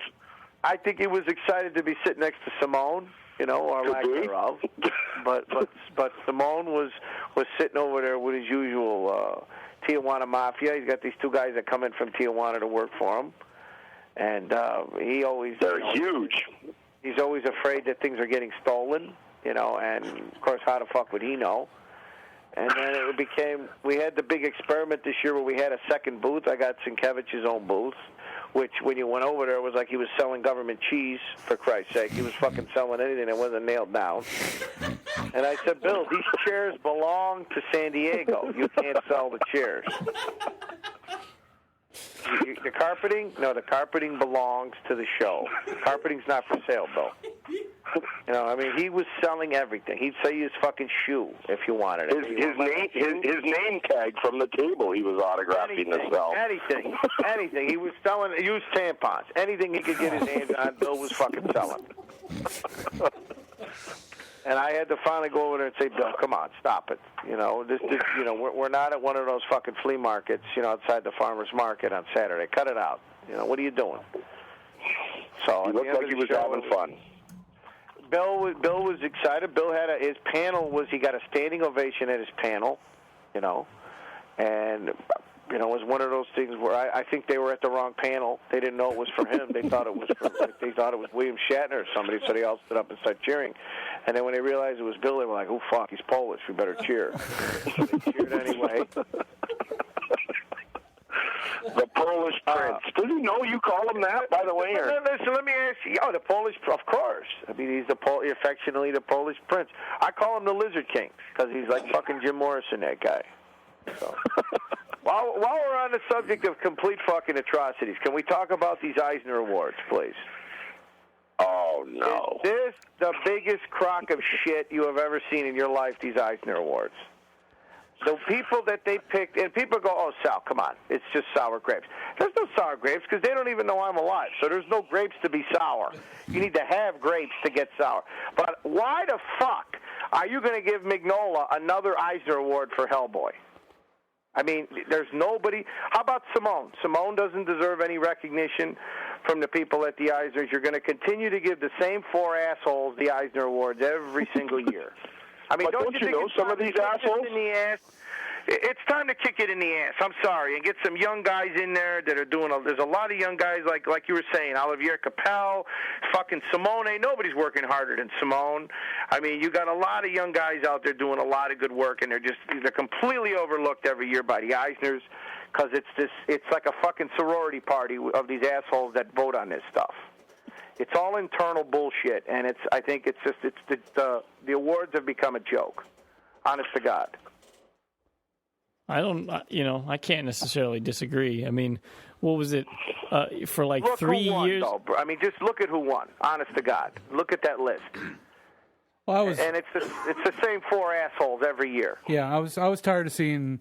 I'm getting tired of seeing Chris Ware's name there. I mean, Chris Ware. I mean, can we start with Mignola? I mean, they gave him another Eisner for the anthology of Hellboy that came out 10 fucking years ago.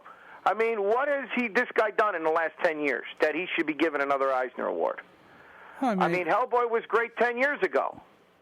Well, it's like enough already. But wasn't that just the reprint of That's my point exactly. Yeah. Why the fuck are you giving reprints Eisner Awards? There's no new shit. Well, or another Dennis Kitchen Award. What the fuck has this guy done in 20 years? I mean, come on now.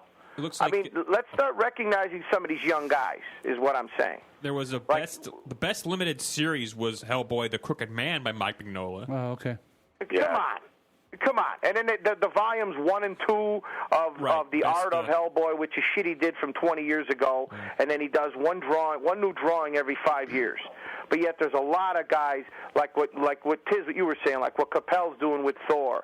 Who the fuck who's doing better work? Best continuing series, best continuing series. I mean, I'm friends with Olivier Capel, but I mean, I just forget about all that aside. I'm talking artistic. Thor with Olivier and Marko Dirkovic and J. Michael Straczynski. I mean, I thought it was a shoo-in. I mean, no offense to Grant Morrison or Frank Quietly, but best continuing series. I mean, All-Star Superman, I mean, off the top of my head, did only one issue come out last year, like the last issue? I mean, it's a great series, and they won before, but... Listen, whoever wins, God bless it, but I think it's become a joke because they need to kick it in the ass and recognize new people, and I'm telling you guys, it's a fucking rigged deck. It's all this internal politics and who votes on these things, and they're all picking their buddies. They're picking their fucking friends every single year, and you see how it works, and it's a joke.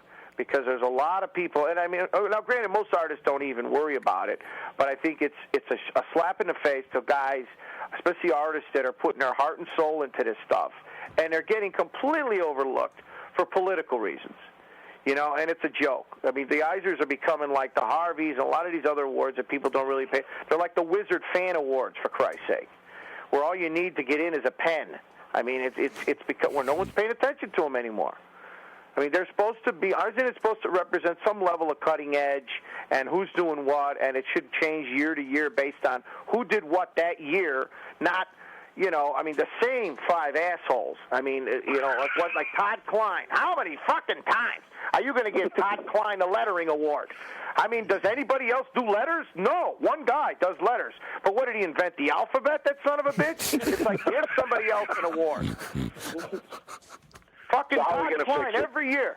You can't use the alphabet without cutting Todd Klein a fucking royalty check. Enough already, for Christ's sake. I mean, you look at the list and you go, are you serious? I mean, really? Now granted, I'm not a big fan of all these European jagoffs coming in and taking, and doing all these American books, but, in the end, there's a lot of good cutting-edge work being put out there by these guys, and no one even gives a shit, because it's the same 4 cunts that vote on these things. I'm sorry. And what do I care? Because they're never going to vote for me, so who gives a shit? But I'm just saying. Look on Newsarama at the list of who won, and it's like a sorority party. You go, come on, guys. Is there anybody on there that has 2 fucking ounces of sense that hasn't won 5 times? And these are people that have won like 5, 6 years in a row now, mind you. Mm-hmm. So I think enough is enough. I agree. Absolutely. I don't know that Eisner himself would be pleased. Probably not. It just seems to me when I first got into business and I would go to the Eisner Awards with Alex, You'd go, and every year it was based on that year. It was based on not what the guy's done over the last, unless somebody who's just been clearly overlooked for a long period of time. Then okay, you're gonna throw him a bone and say, hey, this guy needs to be recognized. But I think you should look at not, oh yeah, what's his name? He's a great artist. He'll represent the Eisners well. Let's throw him another one. It should be based on what that person did that year. Also, it should be used to draw attention to people that other guys might not have heard of necessarily. I mean, there's a lot of great stuff being put out there that's just not even nominated. Forget about winning. It's not even on the list, for Christ's sake. Yeah, well, I have an idea. I think the Comic Geek Speak guys should start an award. There you go. We do. Yeah, we have one. We have our awards every year. At the end of the year, we do the best of the year. Do? Yeah, we do. All right, I got to get in on this. I'm telling you, when people ask me if I'm going to the Eisner Awards every year, I laugh my ass off. I go, what, are you kidding me? I mean, it's like, come on, guys. It's like the fucking Nickelodeon Awards, for Christ's sake, where they drop the green goo on them after they win. It's the only thing that they need at that show. Plus, it's the same four assholes. It does suffer from that award show syndrome where it goes on forever, and you just want. I went to it the first year I went to San Diego, and it was like, okay, I did that. Don't ever need to do it again. It was painful. You want to kill yourself. Yes. There's two people there. The assholes that they know are going to win, okay, who are just their asses as tight as a snare drum because they got no sense of humor. And the other ones that are there to get the free cheese that's at the cheese platter. Those are the only two assholes that are there. But if I got to see the same assholes, and they know who they are, pick up another one of those Eisners, I want to kill myself. And I know people are going to get on the forum and say, Sal's an asshole. What has he ever done? Well, they can go fuck themselves, too. I'm just telling you what I think. That's all I'm saying. Is that I'm a big fan, and Simone and I have this conversation every year where I tell him, Simone, really, he takes it as some type of indictment against his work, and I say, Simone, it's really not the case. Don't take it as somebody looking at your work and not thinking, because first of all, to have a competition for stuff like this is kind of it's really not fair anyway, because anything that's entertainment is hard to say one is better than the other because it's all relative. Based on opinions, based on what kind of style you like, Exactly. But, I just feel that in a time right now when the economy's so bad and so many books, especially that aren't top 10 books, are struggling, that, people should, who claim to have a legitimate artistic eye, these guys claim to be, auteurs of the business and know what's good and what should be given attention to, continue to go down that same path and do the same fucking thing. And watch the same fucking Mod Squad reruns over and over and over again. I mean, I don't want to see John Holmes and Sika anymore. I mean, throw in some fucking Nicky Knockers once in a while. Toss in some Candy Sprinkles. Throw in some Shaving Ryan's Private on occasion and see what the fuck people say. I have no idea what you're talking about. Toss in a Randy Stryker video or an Annie Mall. I mean, what the fuck do you got to lose? I mean, cornholing hussies. Let it win once in a while. What do you got to win? Come on. It's the same assholes every year. I can tell you who's going to win next year before the fucking awards even go out. McNola's going to win. Chris Ware's going to win. Todd Klein's going to win. Jill Thompson's going to win. It's the same people every fucking year. And James Jean. James Jean's going to win. Grant Morrison's going to win. It's the same fucking guys. John Cassiday's too drunk, so he doesn't show up anymore. He would win if he was on there. And it's just got to be like, come on. I was like you. I quit going. I'm like, this is fucking ridiculous. Yep. This is happy horse shit. It's like a 72 Duster. It's shit. Enough of the Eisners.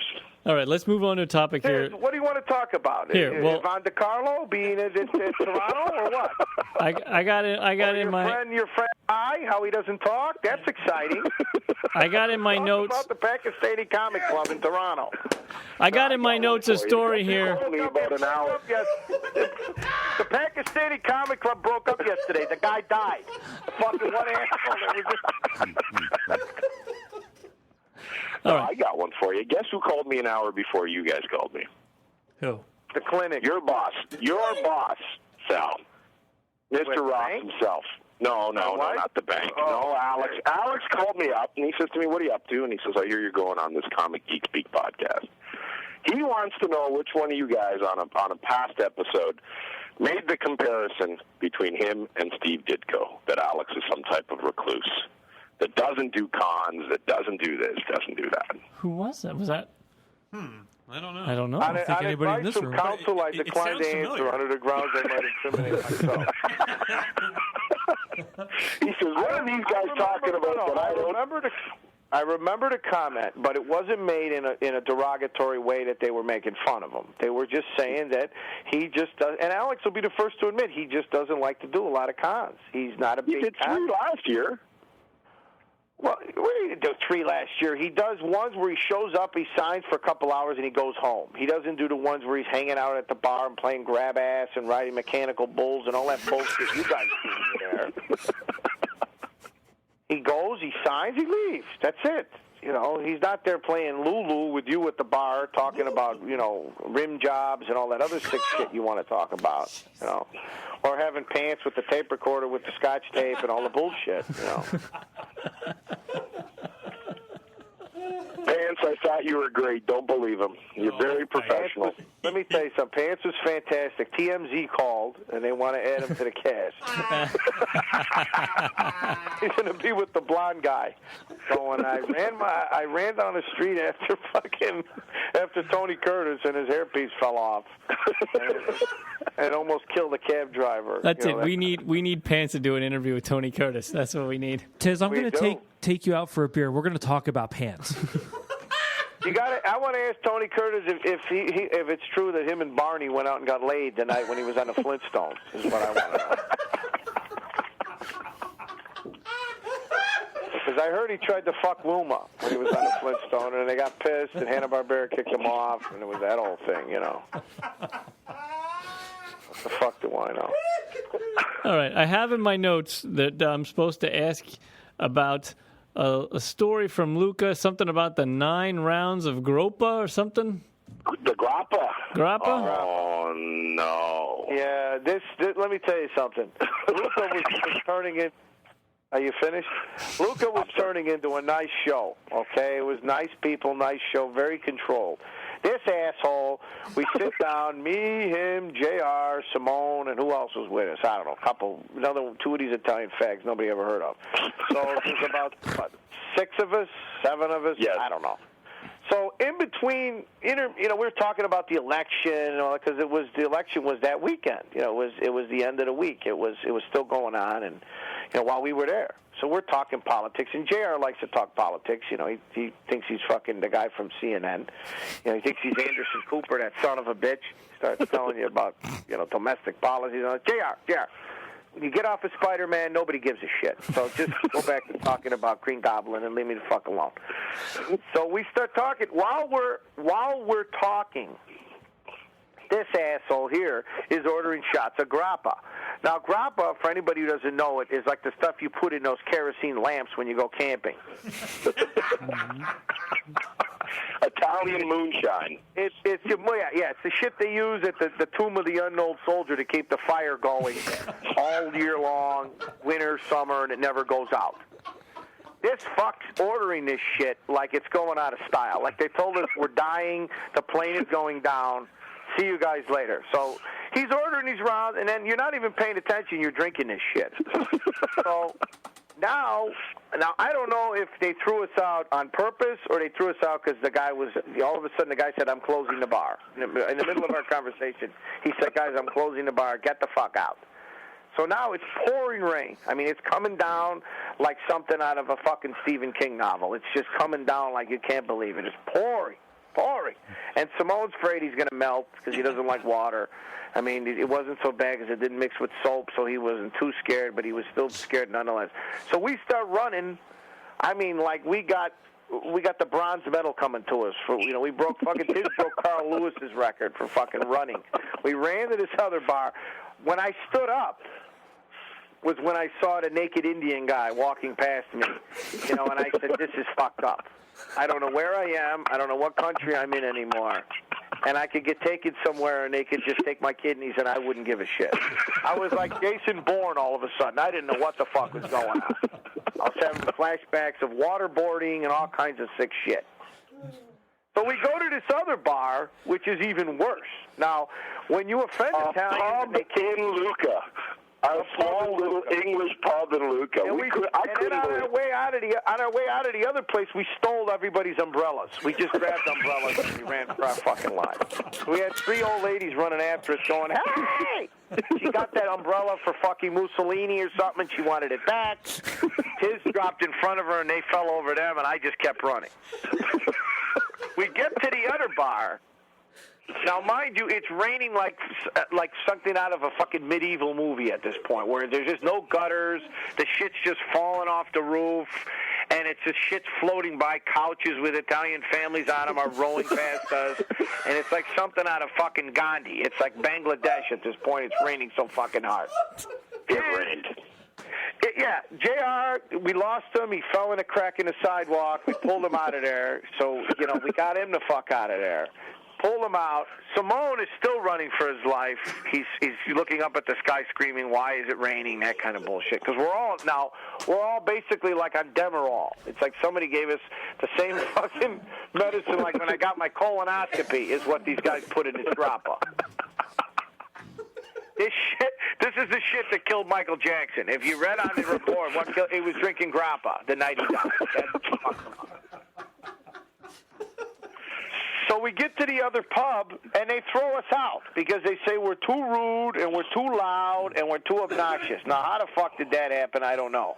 Because while he's throwing us out, he asked JR if he could do him a sketch of Spider-Man before he threw him out. On the tablecloth in the bar. Tablecloth. So I told JR, tell him to go fuck himself. He's throwing us out, and he wants a drawing of Spider-Man while he's throwing us out. But being the nice guy that JR is, he says, but I don't have anything to draw with. So like an asshole, I reach into my pocket and pull out a black Sharpie. So he looks at me and says, thank you very much. Right. So he starts drawing the Spider-Man head. So I decided on the way out that the umbrellas we had were old and we needed new ones. So we just left the old umbrellas. And we took a whole new level of umbrellas. Because it's amazing that people will chase you when you walk out of a place when you take their umbrella. And it's funny to watch people in a rainstorm chase you, and you go, oh, I'm sorry, scusi, I didn't know this was By the end of the weekend, we must have had how many umbrellas in our room? We opened an umbrella concession stand at Lucca last year because we had so many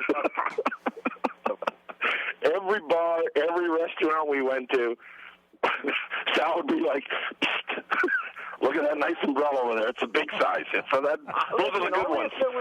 Only if it was raining at a level that, you walk outside and it was like everything was washed away. It was like something that was biblical. It was raining so fucking hard. And I'm like, I'm not going to go outside and get, completely fucked up. There's 400 umbrellas here. And who do you know ever bought an umbrella? Everybody gets them from somewhere else. They gave them away. Or there was a sale. Or was some bullshit. Or Ty was selling them on the street when you met him. And he gave you an umbrella. So, but it all began. It was all basically Tiz's fault for ordering grappa while we're sitting there having a nice conversation. Basically, next thing you know, we're all paralyzed. Nobody can feel their legs. I don't know how the fuck we got out of there. The guy said, "You guys, your language is too salty, and it's this." And the place was empty. There was nobody in there. I don't know how the fuck But nobody spoke English. Nobody spoke English in there. That's the thing that killed me. It's like you guys are being really loud and talking about stuff that's not acceptable. Yeah, okay. In Italy, right. There's like 3 people that speak English in the whole place, and they're like, oh, no, you guys got to tame it down. So why are they listening to our conversations then? What is this? Why are you eavesdropping on our Don't listen if you got a problem with the way we're talking to each other. This year, no grappa, I promise. Yeah, uh-huh. Right. And then me and this guy, Simone, go have dinner at a restaurant. Oh, no. So we're sitting at the restaurant. And there's this English couple sitting next to you. I swear to God, the guy looked like the Beefeater. We walked right off the fucking Beefeater bottle. He's wearing the red outfit with the fucking cane and the hat and the whole 9 yards. And the lady there had to be Queen Elizabeth incognito, hiding in Lucca from, she escaped from Buckingham Palace. This broad was around. I know she gave George Washington his first blowjob. That's how old this broad was. White fucking hair, 300 years old. She's the broad that sang on fucking Britain's Got Talent, sang that shit, and was on YouTube. That's the broad that was sitting on the table next to us. So, me, Simone, and this jagoff are sitting at the table. Now, mind you, these people are, 10 feet away from us? Not even. There were a few. No, they were about 2 or 3 tables away. They were back. So Tiz starts telling stories of shit when he was single. I mean, of debauchery that you've never heard. I mean, levels of debauchery that I kid you not, fucking Caligula who had his book out next and was writing the shit down. Of just sick, twisted, cornholing, double-decker pussies, vile shit. I mean, just absolutely vile. And of course, you had nothing to add with your stories, right? Of course not. You were studying every night in university like a good boy, working at the bar. That's all right. I'm going to say is I'm at a loss. Is all I'm going to say. I was sitting there. I was eating my pasta. And Simone, of course, was there, and he's screaming and hollering and laughing and yucking it up. And then he starts going into this and going into that and about this broad was with this and somebody stuck a shoehorn in his ass or something like that. And the next thing I know, this woman jumps up and goes, "That's quite enough." It's slams her hands down on the table. Yeah, she slams her thing down, and so now this caused an international incident. And Simone starts laughing his ass off. He instantly starts laughing. So this guy all of a sudden turns into Emily Post and goes, "Oh, ma'am, I'm quite sorry. I'm sorry. My twisted stories of fucking this girl with a carp or whatever he was talking about ruined your meal."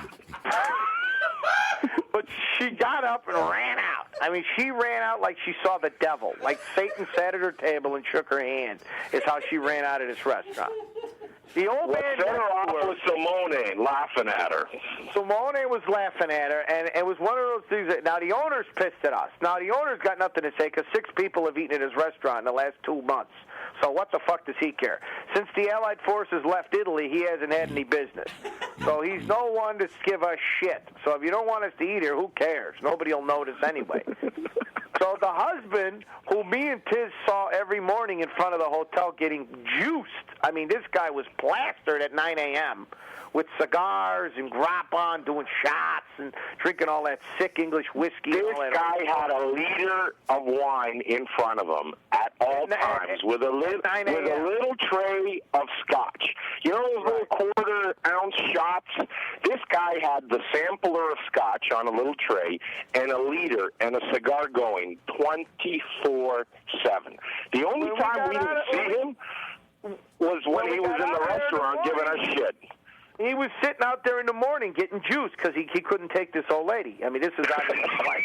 So he knows this shit. So if I was married to this old broad, I'd have to be coked up and just morphined up and meth. I'd have a meth lab in my basement just for my own personal use if I was married to this old bitch.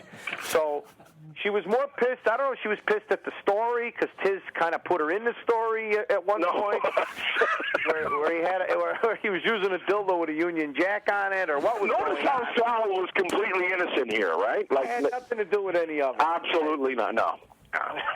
Oh, Simone, of course, like an asshole, is laughing at her as she's running out of the restaurant. And she went to the embassy right away to tell the UK to throw our asses out. And Tony Blair said, forget about it, it's too late, and all that bullshit. But, I thought, like I said, and then, Simone said the restaurant owner told us not to come back. And I was like, I don't think he has to worry anyway. So it was one of those Not at 50 euros for a plate of pasta. No wonder the place was dead half the time. Yeah, it was not great. It's hard to find a bad meal in Lucca, but this place was, was not great. So I'm sorry. Wow. I'll be serious. No. Please. Wow. I think anything else we need to know about Fan Expo, or are we good?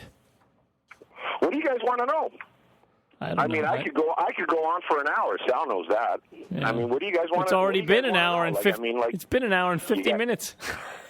You guys want to know about the show? You want to know about the city? What do you want to know? The best thing you could say about Toronto is I don't think anybody that goes is going to be disappointed. I mean, it's a lot to see and a lot to, there's a lot going on, and a lot of cons nowadays that are like we were talking about with Wizard. They advertise themselves as a big show, a heavy hitter, and there's not a lot there. There's not a lot of publishers. There's not a lot of big names. There's not a lot of, Now, granted, is it going? That might cater to some people because a lot of fans say they want to go back to the days where there's more comics and there's more, retailers and there's more, quarter boxes and that kind of thing. I think there's going to be more of that at Chicago this year than there has been in the past because it doesn't seem like there's as many exhibitors set up this year as there are retailers. So it might go back that way. But Toronto, that's not the case. Toronto, you seem to have it all, and of course, you got me and Angel sitting next to each other, which is, a problem. Takes 5 years off my life, but hey, nonetheless. No, Fan Expo is an experience that I think once you do it once, I mean, you'll be back. I mean, there isn't another con quite like it anymore out there. I don't think there's ever been a con quite like Fan Expo that offers so many different. Just settle the argument. Is prostitution legal in Toronto or not? Because I get different versions of this. To my knowledge, no. Your knowledge, no. Okay. To my knowledge. I've been to some clubs there that it's like, my God. I mean, it's like a free-for-all. And somebody told me it was legal, and I said, no, it's not legal in Toronto. But that's what they were telling me. Not that I looked into it. I'm just telling you that's what people told me. I heard from Pants. Pants did an interview with the ambassador of Canada, and his batteries ran out right when he got to the part about the hookers. Or were you just going in there looking for some umbrellas in one of those clubs? No, I don't really look for the umbrellas. The umbrellas just there's tons of them by the door. They're all wet and laying there. And no, people don't care about these umbrellas. They throw them on the floor. So I figure I'll give them a good home. And, and it's one of those things where Tiz tends to exaggerate. I hate people. Oh, no. You kept saying it's not stealing, it's borrowing. We can't get these on the plane back. At the library. I was borrowing. Yeah. I wasn't stealing. Exactly. Are you crazy? We can't get all these umbrellas on the plane. We got to leave them behind. They'll never let these through security. So we're just borrowing. So I had a hotel. They had a nice little side business going of umbrellas. Well, no, gentlemen, honestly, you guys are going to have a great time. I mean, honestly, I don't think you guys have ever experienced a con quite like this. I mean, it's got nothing to do that I work for them, but as a fan, I enjoyed Fan Expo before I started working for them. I mean, there really is not anything quite like it. I mean, it's got everything. He used to have a booth there too. It was Cut and Fuck 250. He used to have haircuts. And now he's going to make fun of me because I'm a hairdresser for a living. That's my. This guy's a full-time hairdresser. No, I mean it's like, I always give him the Warren Beatty comparison because don't tell me that there's not a lot of that shit going on with hairdressers. I take it very seriously. Yeah. Okay. There's. Hey, I don't care. It's none of my business. You do whatever you want, but don't give me any of that bullshit that making homely dames beautiful doesn't have any, is not a fucking an aphrodisiac for these broads. You tell her a spit curl versus a hard curl, and you know all that sick shit and how to talk. I don't know any of that stuff. No. I only know dippity-doo and those fucking curlers my ma used to use. I don't know any of that shit you do, all that high-tech shit. Is it blue, your mom's hair? Does she still go for a roller set every week? She used to have the rollers with the steam. I don't know if but that was back in the day. Do you do fades or how does that work? Do you got any brothers coming in for any of that shit or no? I have a few, yeah. Do you write the names on the side of their heads and all that? No, I don't. Well, the odd time, during the hockey playoffs when the Leafs do actually make it. It's been a few years. I've put a few. about 5 years ago. I've put a few maple leaves on the sides of some kids' heads and stuff like that, but nothing too dramatic. All right, that's a whole other interview, guys. Yeah. His career as a hairdresser. All right, gentlemen. Cut and fuck, $250. Well, guys, it has been an absolute pleasure. Another one for the books. Yes. Now you know why they don't invite me on the show anymore, Tiz? Because of shit like this. That's why we invite you on the show. Oh, I'm just kidding. I wouldn't blame you if you didn't, because you have these listeners, and then they hear me and they go, oh shit. There goes. Well, I'm just really excited to have you guys up to Toronto. I mean, I've heard so much about you. I've been a big fan of your shows for quite a while, and it's been great meeting you guys, and I can't wait to have you guys up here. It's only a few weeks away, and you guys won't be disappointed. We got to pitch in and get Pants a tape recorder. Do we? Chip in and get Pence a hooker. That's what you need to do. Well, we'll start with the tape recorder and work our way down to the, All right. At the very least, the guy needs a lap dance. Full release. At the very least. Perfect. I'm sorry, I've been on the show longer than Pan, so I need a hooker before he gets one. Well, Jamie, that's a given with Jamie. Yeah. Jamie, we're gonna take him. We're gonna have Ty hook him up with the Pakistani connection. Nothing wrong with that. Don't tell me Ty doesn't have all that Kama Sutra shit going on either, because those fucking Pakistanis don't fuck around. They got books where you gotta use a bull and you gotta hang upside down and light your balls on fire. They get into all that. How do you think there's that many people in India? They're not by accident. There's a lot of fucking going on in Bangladesh, and they don't. And it's like there's poverty, and they're still fucking. So don't tell me they don't know what's going on with that. Oh, he's quiet and all that bullshit. Yeah, he's quiet. He's a very nice guy. Yeah. He's not like that. Not like. Listen to you. Neither was Jeffrey Dahmer.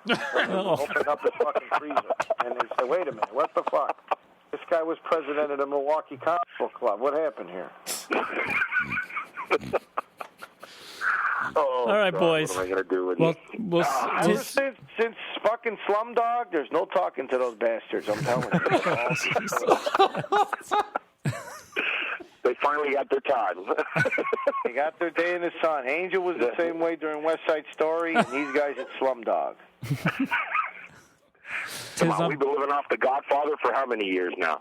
Well, the Canadians, since they got smart enough to go, hey, wait a minute, maybe we should let the best guys play in the Olympics instead of renting them out to everybody. Then they finally woke up, and now everybody's so surprised when Canada wins a gold medal in hockey every year. It's like, whoa, why is anybody surprised? I think that's pretty much what they do in Canada, right? Yeah. And everybody, and one day they woke up and they go, why do we keep getting our ass kicked in the Olympics? It's like, well, let's see. 99% of our guys play absolutely everywhere but in Canada. And they send like 14-year-olds to play in the Olympics. And we don't have the funding. All our money goes into our health care. Yeah, right, your health care. Yeah, and I've seen your health care. It's like voodoo shit. They got a witch doctor hit you on the head with a fucking vase, and they wrap you on the balls with molasses and say, go home, you're fine. Oh, God. Oh, well, it's gonna be fun in 3 weeks or 4 weeks or whatever. Is it 3? When is it? I think it's 4 weeks, right? Give me the dates, because I don't even know. 28th, 29th, and 30th. You know the dates. Of this month. Of August. Oh, okay. No, I just told my wife the night before, and she goes, oh, good. You're leaving? That's great. Great. No wonder Karen hates me. And then she starts ratting her hair up and putting her nylons on and puts the Pat Benatar tape on, and her and her girlfriend go out and have a good time. I come back and there's shit burnt and find my Eternals in the corner, with coaster rings on them. All right, guys. Well, we'll see you soon, and thanks so much for joining us, and everyone should go to Fan Expo. I'm looking very forward to it. Thank you for having us. Yep. Thank you, guys. It's going to be fun. Thanks a lot, man. All right. Good night, We'll talk to you soon. All right, take it easy. Good night. All right. Bye-bye. All right. Oh, my God. Wow. My goodness, I think I bruised my sternum from laughing so hard. Lost weight during that Oh, episode. good God. Thank God we're in the studio. I can laugh as loud as I want. Kids upstairs, to hell, they're not upstairs anymore. That's right. You're not waking anybody up. That's right. Maybe the neighbors. That'd be pretty loud. They're a little far away. Oh, good Lord. So anyway, I can't wait. No, me either. 4 weeks. It's going to be excited. awesome. I hate you all. Very, I hate you all already. Very excited. We Hey. miss you. You could still get it. No, I know, but you guys have fun. No, I can't. I absolutely You could cannot. quit your job and then you're free to go. Yeah. Then the bills that would won't- help the- finance. Yeah, I was gonna say the bills won't be piling up even more Bills, than they are. now. schmills. What's the difference? Start over. Clean slate. So I Got just my stay up in mentality Canada. now. I just go in. Sure. Since I don't need a passport to go in. You can live with Filthy McMonkey. Do you have orange?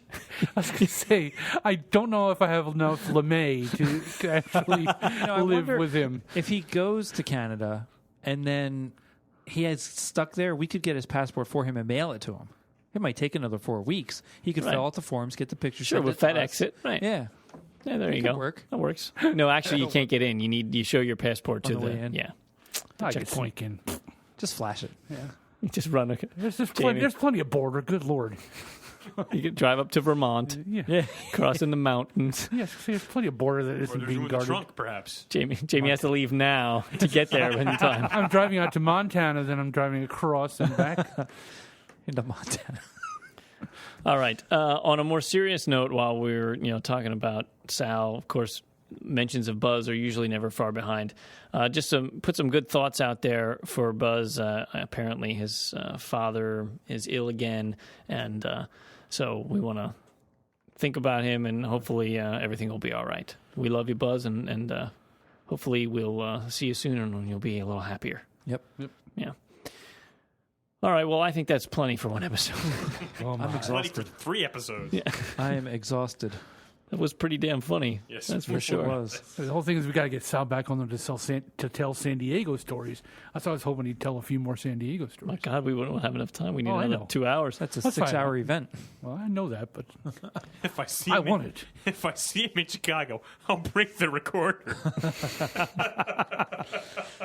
I'm going to talk to Tiz about you you. just got to get a reel-to-reel to strap to your back. And So this episode of Comic Geek Speak was sponsored by the Fan Expo, August 28th through the 30th in Toronto, Metro Toronto Convention Center. Go there. I think you heard everything you need to hear. It's going to be a blast, and hopefully you can be part of it. Please stop by our booth and say hello. We look forward to seeing you. It's going to be totally awesome. oh, yeah, and all the swag you guys are bringing me back. That's all I'm telling you right now. Free swag from like DC. I'll just Do I bring you not get back. you free swag, sir? Yes. I'll bring you back all the panties. Don't all right, worry. that's fine. As long as they still smell, that's all that matters.